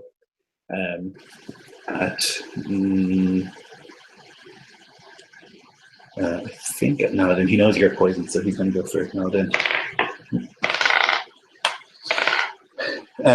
To no success, he like fires, brands off a pauldron, and he fires again incredibly quickly, reloading his weapon, and actually connects. So this time, 9, 5, 14, and 4 is 18, piercing and poison. And you need to make a con save, please.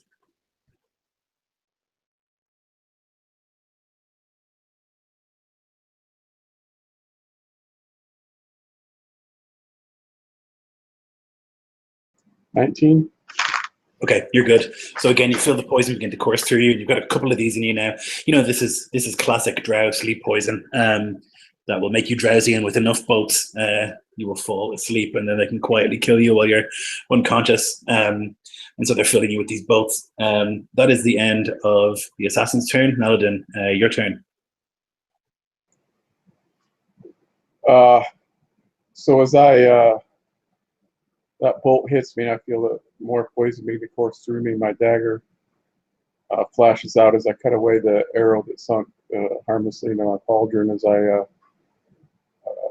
how far away is the assassin? He's all the way across the room from you. He's probably 40 feet from where you are. Okay.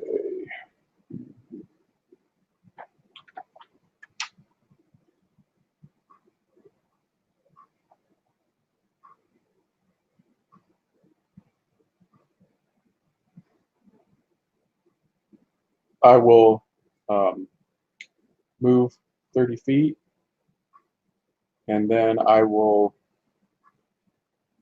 cast vicious mockery as I begin to laugh and mock him, showing him the weakness of his god compared to the might of Selvetarm. And Nice. so he needs to make a wisdom saving throw, DC 15. He fails it. Okay, so he takes 1d4 psychic damage, 3 points,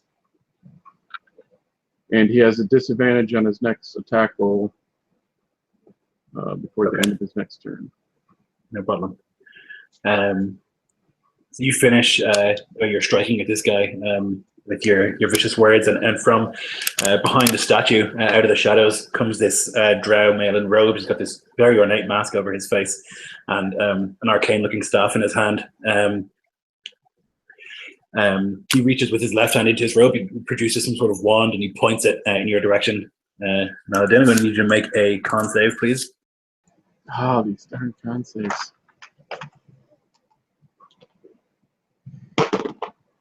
Hey, 13. Okay, horror strikes you as you stop moving. You are paralyzed. You can make the saving throw at the end of your turn. No, as an action on your turn, you can make a saving throw to try and end the effect. Yeah, so he like points at you and fires it, and that is going to be it for him. Milan. I'm going to paralyzed. Yeah.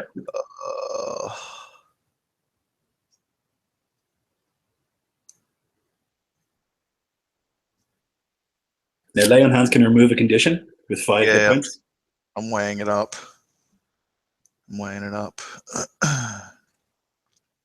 I could fucking waste that cleric and we'd be in the clear, but if I fail, then game over.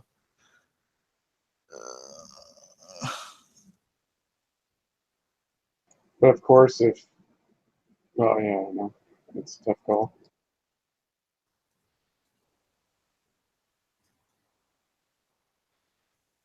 I'm going to rush towards the priest and just call Selvetarm, uttering a vow of enmity to give me advantage on this guy, which counteracts the disadvantage I've already got, so it's just straight up rolls again. On the cleric, I'm going to bring the Venomace, or the imitation Venomace, more reskinned, down upon his head. Crush that high wisdom score. It's going to be nearly a crit. It was 19. So yeah, definite hit, and then a crit fail on the second one. So I've rolled 3 nat 1s and 3 nat 20s this session. Okay, so it's going to be more, and I'm going to use a first level smite on that. Give me some of these bad boys.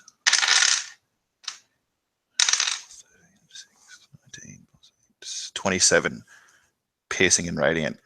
Okay, 27. And I want to I'll bring the smite down like Selvetarm, and then whoop, trying to see oh, the high priest, he's in trouble, we must save him. And that's bonus movement. Yeah, that's all I can do. Okay. The rogue falls for that, no question. He can see that the other guy's not moving, so he runs out behind and rushes up towards you and is going to try and knife you in the back. But absolutely bottles it both times. He's clearly terrified, and you can feel the knife just against your back. You can feel the pressure, but no penetration, as it just chinks against your plate. That's it for the rogue. The assassin, is more experienced. He like looks between, and he is going to attack Naladin with advantage. Oh, he misses his first attack. The second one's a hit, which is an auto crit.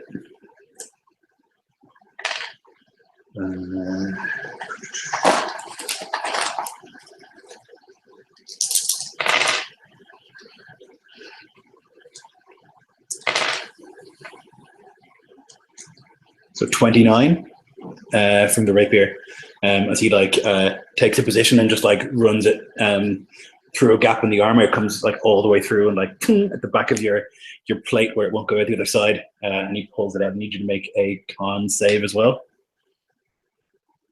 Oh, which you failed automatically because you're paralyzed. Yeah, that's enough to put me down 29. Okay, yeah. So he just like runs this like real slow. He's like looking right in your face, and you can see him unblinking. He like takes the rapier and sees that you're not moving, and like tests a few times, and then he like takes it and just like very carefully like puts a hand on your shoulder and just like runs the rapier into your gut. And then it is your turn. Make a death saving throw, please. Crit. Well, actually, planning ahead, I have the parrot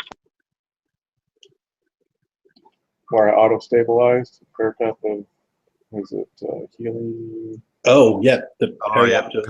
wound closure? Yep. So you auto-stabilize? Yeah, and I think I'll have to double check. Do I get a hit point as well? I think I'm at 1 sure. to 0. Let me double check here. I didn't record that. That is cool. It's a very handy one, particularly with the death saves going higher. Yeah, I figured when I saw that, I was like, okay, well, I know what one of my UCs is going for. Yeah, I know what my next one's going to.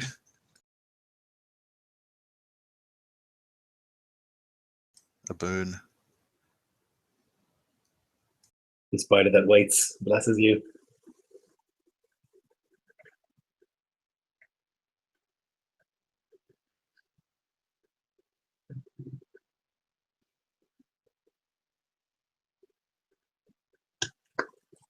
No, I just stabilized. Okay. But whenever I roll hit dice to regain hit points, I get double whenever. But yeah, Okay. I basically auto-stabilize though, but I'm still unconscious or down or whatever.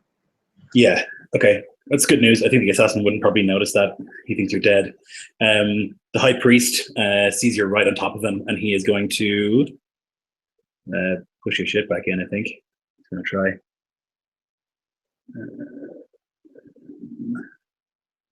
Yep. Let's see.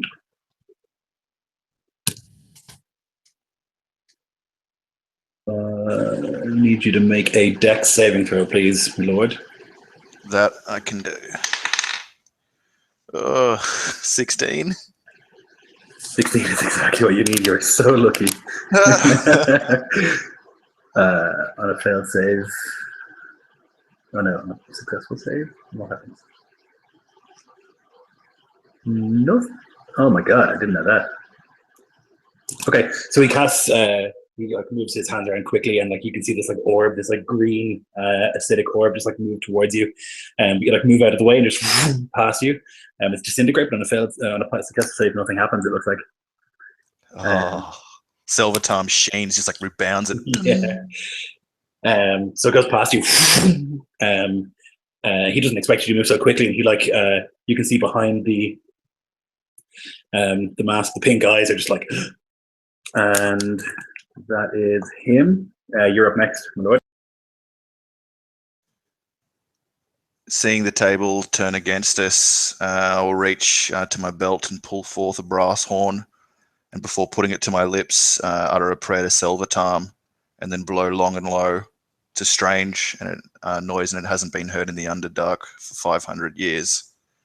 And spectral images of warriors cast down in the service of Selvetarm begin rising around me.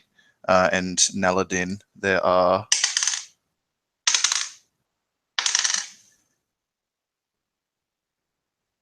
9 + 3, 12. Well, mechanically they're berserkers, but flavor-wise they're spectral dark elves, Okay. clad in plate. Nice. Okay, Berserker. And they go on my turn, and so I'll command them in the name of their unholy god. Smite the servants of Veyruun, the false, the heretic. Selvetarm! They like echo weirdly, ghostly. Do they go this turn or do they wait till next turn? I'm pretty sure they go when someone just let me double check. Nice. I got the thing up here.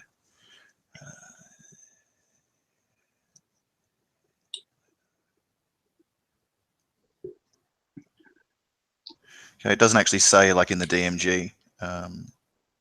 It's your call. If it doesn't say, I think it would specify in the next turn. Usually summon creatures act, don't they? So go for it. Okay, so 12. They're going to rush towards lowest to highest, I think. So they'll rush towards the assassin, the guy who's standing back clicking at the defenseless Naladin. They'll go for him first. Fuck that guy. Okay, 17 to hit. Yep. Okay. These are all like these, how do I say it? All the enemies have advantage on attacks against these summoned things. Yeah. Then it's going to be a 16 on him for the second. 16 is what you need. Okay, so the first two hit, and that's going to be 11 for the first and 15 damage for the second. Okay. So that's two of them. The third one runs up to hack at the assassin. That's for a 16.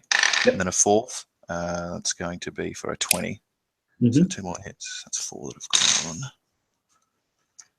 4 and 3. 7 for the first, 7 damage, and then 13 damage. Okay. That's 4. So two more can fit around him. So two more will rush up for a 20 to hit and a 19 to hit. Nice. It's going to be 5 and 3, 8 damage plus 12 damage. Okay, that's it done. Okay, so that's 6 of them. So there's still 6 left, and the rogue and the high priest still stand? Yes. Okay.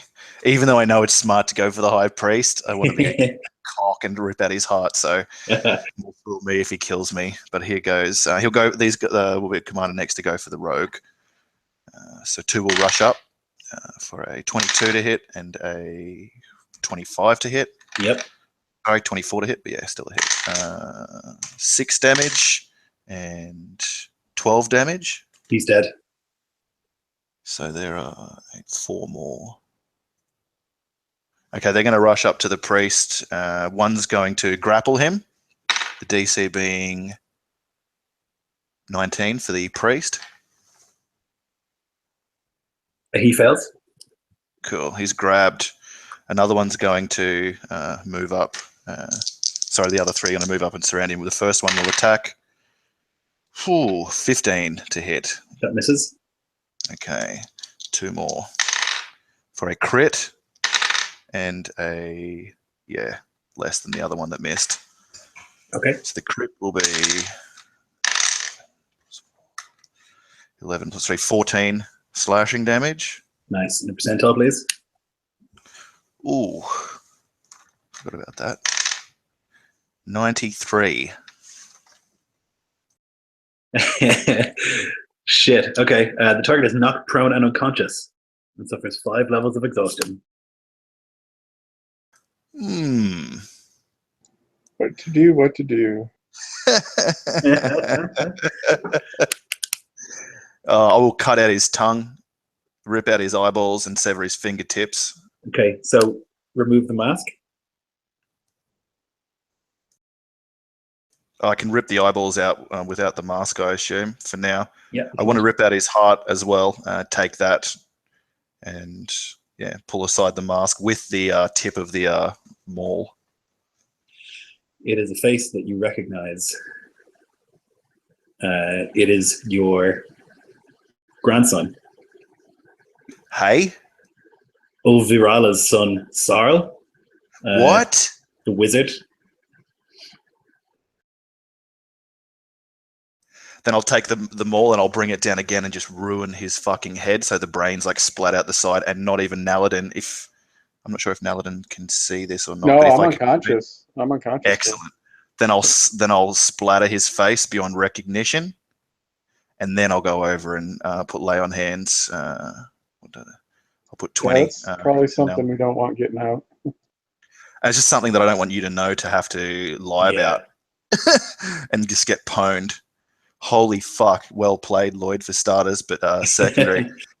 I'll cut off his ruined head, and if he has like any tattoos anywhere, I'll cut that free. If he has piercings, I'll remove. You know what I mean? Yeah. Yeah. I don't have to. Get going. Man, No, and you I understand. offered the head. If she would have said she wanted the head, we would be in so much trouble. Oh, She I did, thought she yeah. did want the head. Yep. She wanted the heart, I thought. And the head. Yeah, the head and the heart. Oh. That's why I'm ruining him, so that Oh, okay. yeah, not to be just a sick bastard. But once I'm sure that the head is like shattered beyond recognition, oh, what the fuck? Fuck you! I can't lie to her.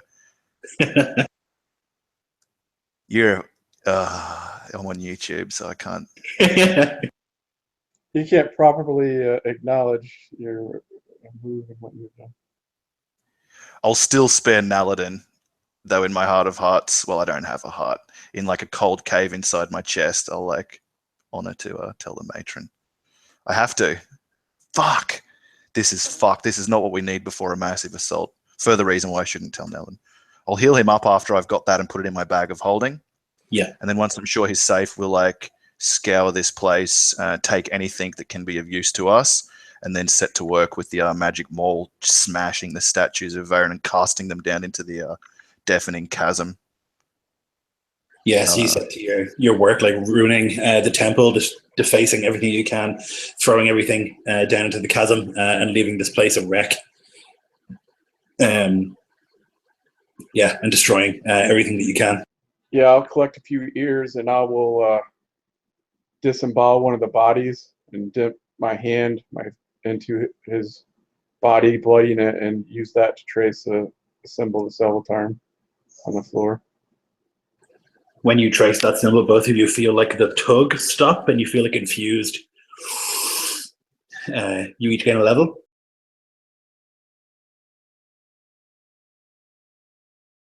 And you're able to, if you choose, to gain a level of Judicator, Prestige class, specific to Selvetarm.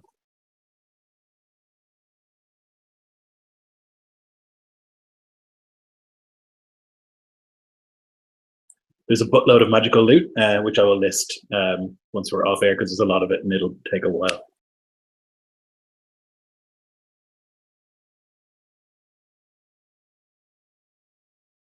I'm going to have to flagellate myself so heavily tonight for my failure at this heretical grandson.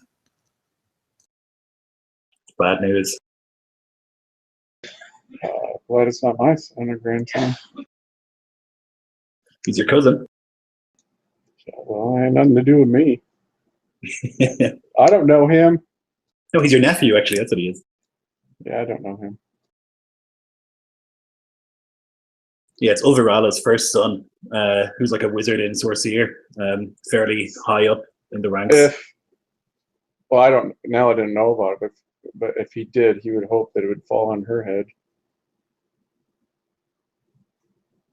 He was so hoping that she'd get taken out in that battle, but I love her. Yeah, she's the best. So you... which is just one of another reason why she needs to die. Good point. She stands in the way of Lokira. So you destroy this place, you loot everything that you can, and you can make your way back out and up. Oh, before we go, I'll just make the comment to Naladin, like a good refuge as any in the Underdark. Do well to remember this place if you're ever in need. Oh yeah, we could turn it into like a little temple to Selvetarm and use it for our purposes. A little safe house, a home away from home. Safe house. Yep.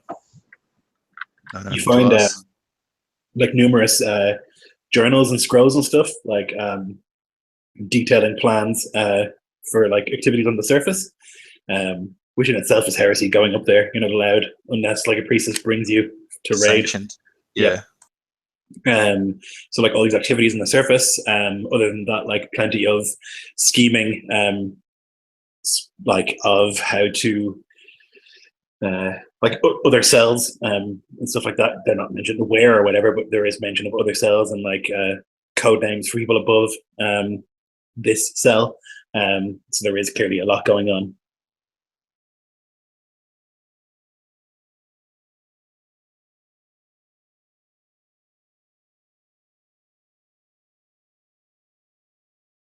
In the papers and stuff we find, is there any?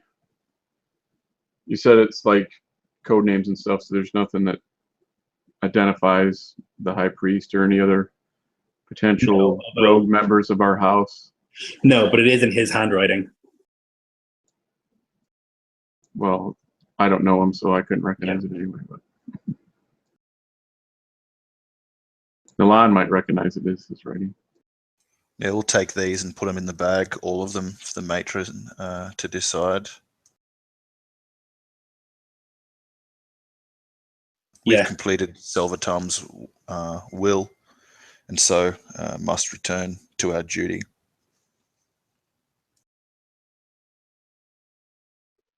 All right, so we'll take a quick break. I'm going to go for a wee, and you guys can level if you like, but we'll just basically go back to Mensa Baranzan and face the music, I think. So 2 minutes, or if you want to first smoke picker, you can do that. Okay, sweet. Oh, Dennis, I thought we were bloody buggered there. Yeah, I mean, you basically did the only thing that you could do. You had to just let me. It was my like ace up the sleeve to keep. Like I had to play it, otherwise I was pretty sure we were doomed. Yeah, but the whole move of like just abandoning me to take out the priest, because even if you had got me up and going, he likely would have taken one or both of us down the next turn. It would have just been, it would have slowly, their numbers would have slowly eroded us down. So yeah, you don't heal your way through, I think, stuff like this. Yeah, no. The poison was rough enough, but I figured it was worth it that early in the battle. But then, yeah, with the paralyzed, it's a whole other level. I was worse worried about what would happen to you getting critted, like on the Doom chart. Like that's what. More health damage, because like we're paladin, so that's not too much of a problem. Yeah, just remember, whenever you're 10 feet from me, you have +3 at the moment to all saves, dude, from my aura. Vengeful aura that protects sons. All right, I'm going to duck out for the scenic.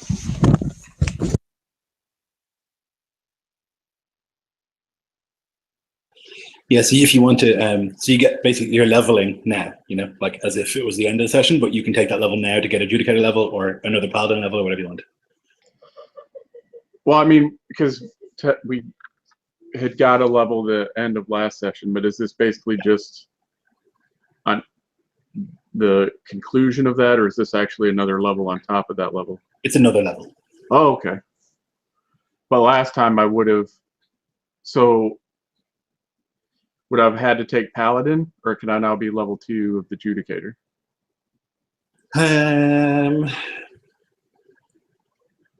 That's a good question.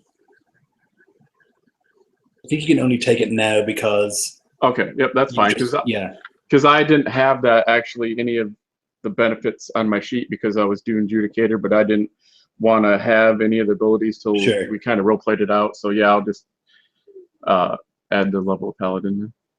Yeah, so this is like opened up your ability to use those powers, like it was. Right, yep. Mm-hmm. Yeah. Because that could have come in handy a few times, that new smite I get where I can actually attack their con score before my damage hits them. Crazy good. Man, these high magic fights are just crazy. Like everyone, even the peons, like the low-level drow peons, have this crazy sleep poison, which is insane. But like that dude, like that crit was so essential because he was like a high-level spellcaster. And like the spell selection that it gave him, like I was like trying to be reasonable with it, but even so, like if you have access to 7th level spells, like they're nuts. They're so powerful. It's like such a shock to me because Iskloft is so low magic, so sometimes you'll get a spellcaster who like maybe has a level 4 spell, but here it's like a totally different thing. People blasting each other to bits.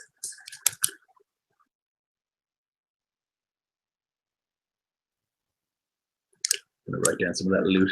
Yeah, like as we discussed, I've not played a paladin before, and there's not really too many times I've played a magic class. I've played rangers, but I don't ever really usually bother too much with the spells except for like Hunter's Mark.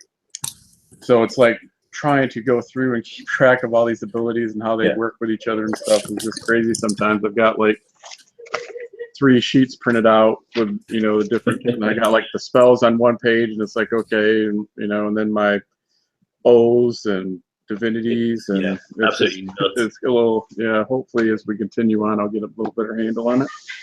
It's reminding me immediately of the Git game, and just like the crazy amount of detail I had on that character sheet, and I had to like simplify it all down because I couldn't remember any of it. Crazy.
That was an exceptional reaction by Nico when he like discovered that it was his grandson.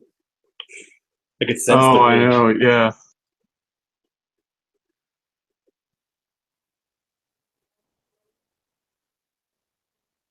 See, I can understand his feelings about it, but like Naladin would be like sweet because he wouldn't mind more disfavor falling upon Overia. Yeah. Well, she is very powerful and really useful to the house. Yeah, but she's also, for several reasons, I mean, she blocks Lothlkir's path, and if she's elevated, that, you know, that elevates him, and plus, she's his father's favorite child, so that's another reason why Naladin would want her gone. You know what I mean? Love me, Papa, love me. You reckon Naladin thinks Nilan likes Ulvalara more? That's probably true. He would, like, he admires both of them as his favorite, but obviously because she's a daughter, like. And even if he doesn't know that for sure, because Nilan might not express that, but just by the nature of her, his status over hers, that like, be a he safe thinks bet. of it, if it came to a choice, well, if I have to sacrifice one, you know, it would definitely be him. So anytime that there's someone that Nilan would choose over him in a situation, that's someone that he needs to see fall at some point. We don't want to go toppling. We don't want to go around toppling every sister that has like a shocking son, though. No. Oh, right. No, definitely not. she's a high priestess of Loth. You know, she's like a really big deal. Yeah, I mean, like, you know, he's not brash enough to like make any moves of himself, but you know, for him, even just her gaining some disfavor from the matron because of this, you know, would This be will another. earn disfavor from Loft too, though. That's Yeah, the worst yeah. part of it. And I don't think no matter how much you smash his head, that's going to prevent Loth from knowing. That's why I'm going to tell the matron. So you guys deface the shrine and you take put the loot in the chat there. Holy And, moly. and you begin your journey back through the Underdark. For the sake of speed, again, you guys are well capable of dealing with threats in the Underdark, and you don't encounter anything unexpected on taking the same path back. You can see that the tunnel the elemental has dug clearly goes for some distance, so it's obviously well gone as you pass that by. You can float back across the chasm to find your lizards standing there stupidly waiting. And make your way back to the city itself. Past the bazaar on the outside, you're waved to the top of the queue by the guards. They can see that you're nobility, and you don't have to wait. And you can make your way through the bazaar back towards Norbundellen and the house of Thelak'vel.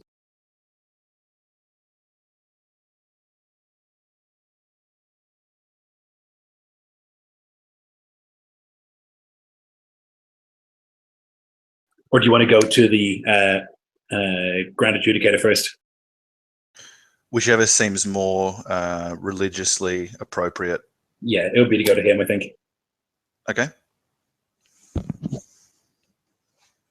So then you make your way up the stairs to the huge, endless stair to Tierbresh, back into the huge spider building of Arach Tinilith, and then into the Cathedral of Selvetarm. The Grand Judicator, Indrivel, he sees you've returned, and he raises an eyebrow. There's a bit of a smile. There's much more camaraderie among males than there is among females, and he comes down and he puts his hands wide and says, "Welcome then, Judicators, to the Order. I trust your hunt was successful."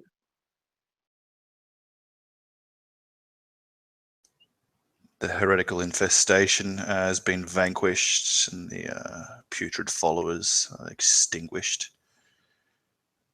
Holy spectres of Selvetarm have cleansed their foul sanctum, and he is pleased. Indeed, he is. It's traditional to present Judicators with the robes of the Judicator.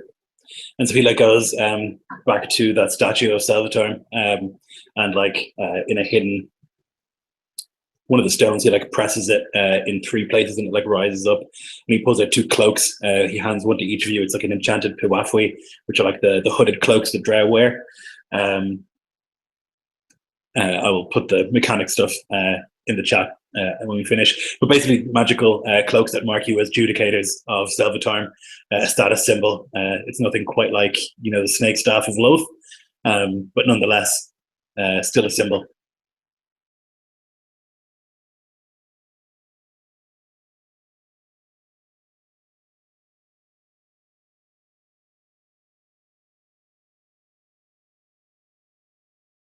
You honor us, Grand Judicator. We are happy to accept. Humble servants of Selvetarm we are. I don't honor you, Selvetarm does. Nonetheless, you've done well.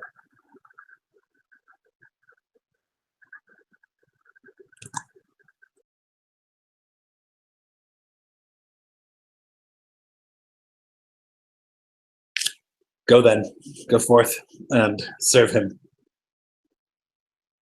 As ever, the spider that waits, and he'll press his forehead to the stone and then rise and don his pawafwi and look adoringly as at Naladin.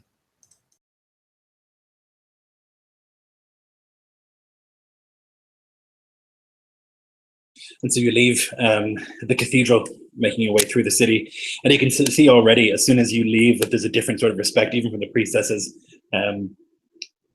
I wouldn't say respect, but there's a sort of like less disgust, less of a snarl as they look at you. It's not everyone who achieves this rank of service. And so as you make your way through the city, commoners more so than ever flee before you. And many of them kind of like bow their heads in supplication as you make your way back to your house.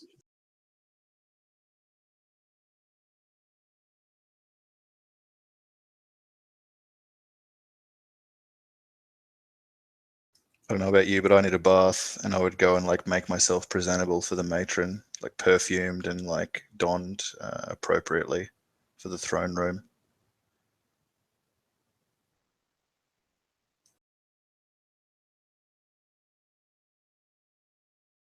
Oh, and just a retcon, I would have given that, if it's cool with you, Dennis, that silver and gold and platinum to the Temple of Selvetarm.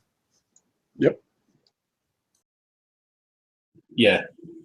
The Judicator kind of would have given you a look of like, about time. Yeah, and you can make yourself presentable. You can like bathe in the comfortable and luxurious baths of the house, perfume yourselves, all that good stuff. Get your hair done, and make yourselves ready to speak with the matron.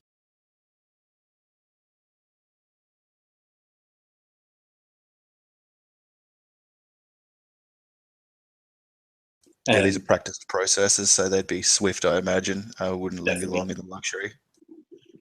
Definitely. You make your way, excuse me, to the throne room.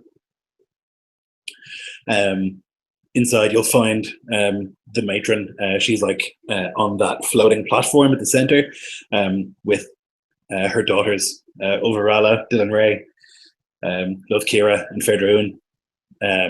They're poring over something, like the basin of blood. They're looking into it.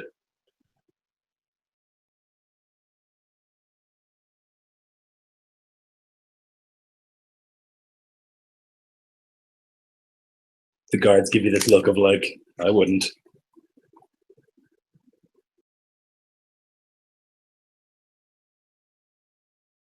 I give him a look of I know you wouldn't, and I'll like walk in anyway. Yeah, so the footsteps kind of like clung, clung, across the stone, and Love Kira like peers down and sees, and the matron kind of looks, and there's a look on her face. It's kind of hard to read. It's partly relief, partly disgust, partly lust. It's the usual look that she sees, or that she gives you when she sees that you haven't died. And she ushers you up to the top with a wave of her hand. She turns back to what she's doing.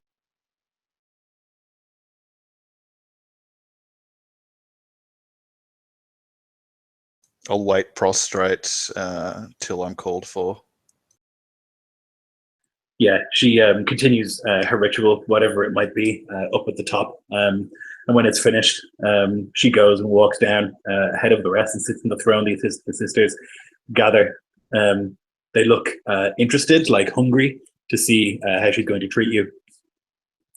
And finally, she says, rise, approach.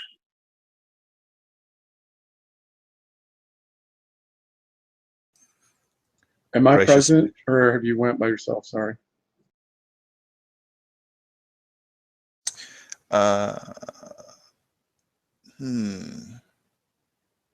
Basically, I wouldn't be here unless you requested my presence.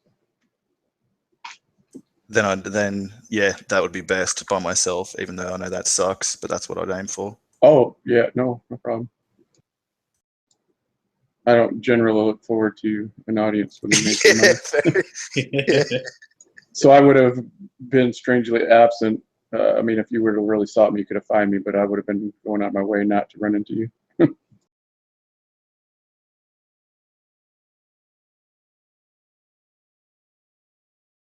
Approach. I'll rise and do so, gracious matron. Your son and I have succeeded. The cult of Veyron is extinguished, and here, as promised, the heart and head, the high priest who led the heresy. Though I warn you, matron, you will not like it. She takes a step off the throne and she takes the heart. She looks at it. It's decrepit and gross now. And then she crushes it with her hand of agony, clawed hand that she wears, and the blood, thick and black, runs down her arm and throws it to the side. I told you to bring me this head, but it is ruined.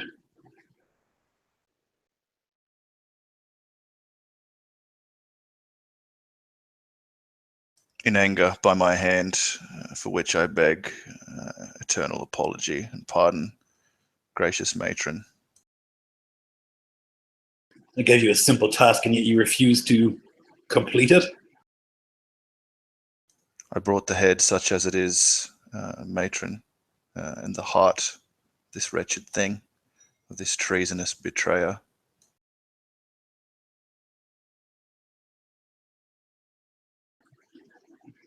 She paces in front of you, and the daughters are all kind of sitting or standing around the throne. They're watching with eyes wide, waiting for the violence.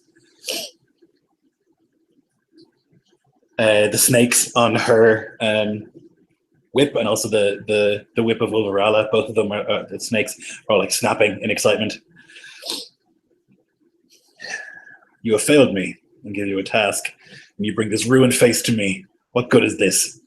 What good is this ruined head? I can't put on a spike. There's nothing here. I can't offer this to Loth. This ruined head can be asked by magic questions of the life that was previously in it, and be made to answer why it would betray you. Betray me? Betray the Spider Queen?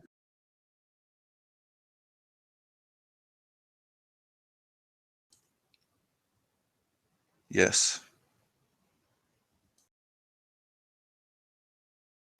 And then he'll reach into his bag and he'll pull out the journal, decode it, and he'll pull out the wand of paralyzation, which I assumed belonged to the grandson. Yeah. Place them down next to the head. The matron looks kind of quizzically, but I imagine you'd be looking at Ulverala, and you can see there's a widening of her eyes as she sees. She doesn't dare speak, and the matron says, "What is this?" And she begins to leaf through the journal. Another grandson's failure, he says. I can't remember the guy's name, sorry, but I would speak it as if it was made of pus in my mouth. Sorry. And then Sarl, and I'll say, he fell to the masked god Veril, and Selvetarm, ever your some goddess's servant, saw it fit for us to root him out.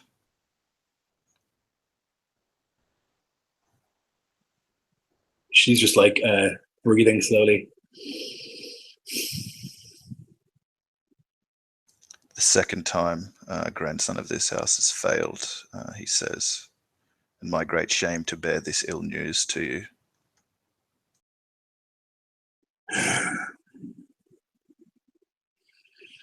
You have excised this cancer from our house, and for that, I cannot punish you. You did not attempt to hide it from me. That was wise. Luthkira, Dylan Ray, Vedrun, leave. And the three daughters, like, they're not sure what's happening either, but like they don't second guess it, and they stand up and they leave. And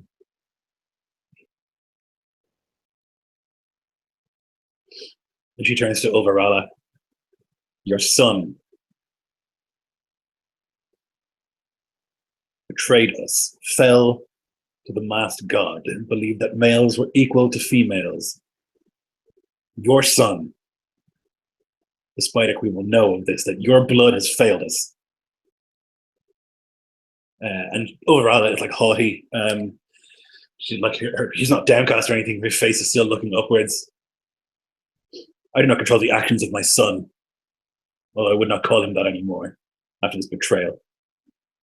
I will see that he rots.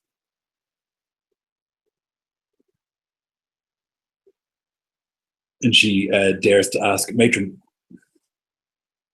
what will we do with this information? Should we not keep it silent?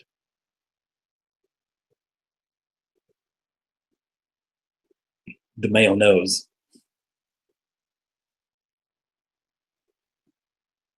And the matron turns to you and she says, Naladin, does he know? I spared him any knowledge, great matron, and thought this information best for your decision only. And he's saying that while looking at her, but he's saying that to Ulvarala. We will need to make a great sacrifice to the Spider Queen, an apology for this betrayal. She will be furious. Our family, who has been blessed with so many priestesses, who is in the favor, who recently destroyed another house. This will not stand. Ulrala, you will acquire the necessary sacrifices. Someone of your blood. And Ulrala nods. Leave us. And she does. If I know that means me too, I'll get up and retreat. No, not you. Fuck. She says,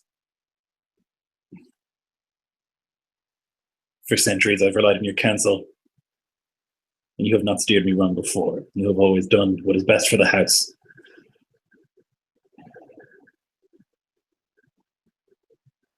Do you believe that there are others that have fallen to this masked god? All I know, great queen, is that I trust only males who worship Selvetarm.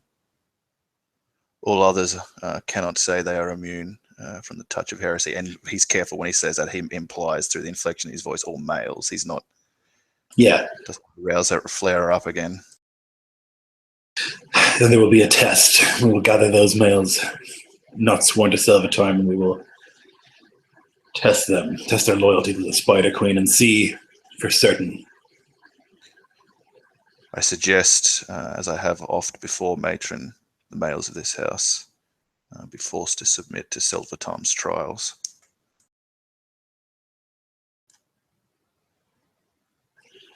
Yes. This can help with keeping them in the fold. Selvetarm knows he is slave to Loth. The sons and grandsons of her should know too. It is the wizards, those who study in Sorceer. They fill their heads with ideas. We will test them. The Spider Queen will test them, and those who fail, well, they will be excised. You can see that she's angry, very angry. And so then she grabs you, and lust follows.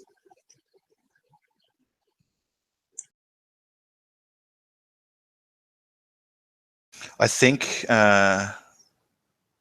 because he's worried of like massacre within his house, that in like the pillow talk and such, hours later, after immense pleasure and torture, he would kind of try and speak to her roundaboutly. Like Arach is not Thelak'vel, and Sorel is not Naladin, and like painting all the men of the house with the same brush may not be the best moves, but they have to be tested. But She doesn't want her, in her wrath and anger, to kind of turn all these powerful males against her by being like, "Oh, you're all betraying bastards," like kind of calm the storm, I guess. He's had like half a millennium of trying to do that. He still hasn't mastered it, but he'd be trying to limit what could happen as a consequence of this. Of course, at this point, Naladin would be exempt from that testing, right? As he's recently passed the test and joined the ranks of adjudicators. Ostensibly, yeah. It depends on what the matron's mood is at the time, I guess. Yeah, always a good point. Yeah, I mean, she would reiterate that point again. It's the wizards, it's those who go to Sorcerer that she cannot trust, because he was a wizard, Starl.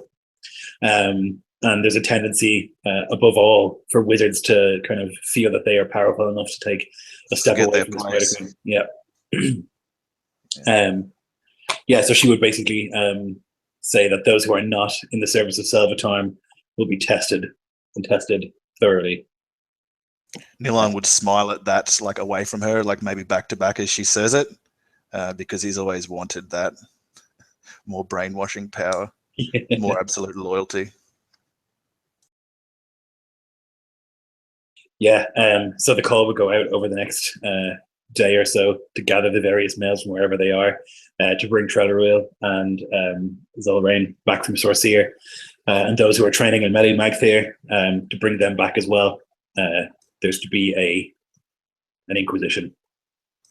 Fuck yes. Naladin can cast the Zone of Truth spell himself. Yep. A worthy judicator. Awesome. Cool. So that's all we'll end today. Thank you to those of you who watched. There were 2 of you staunchly watching the whole way through. I appreciate your viewership, and thanks for playing, guys. It's up for our cast here.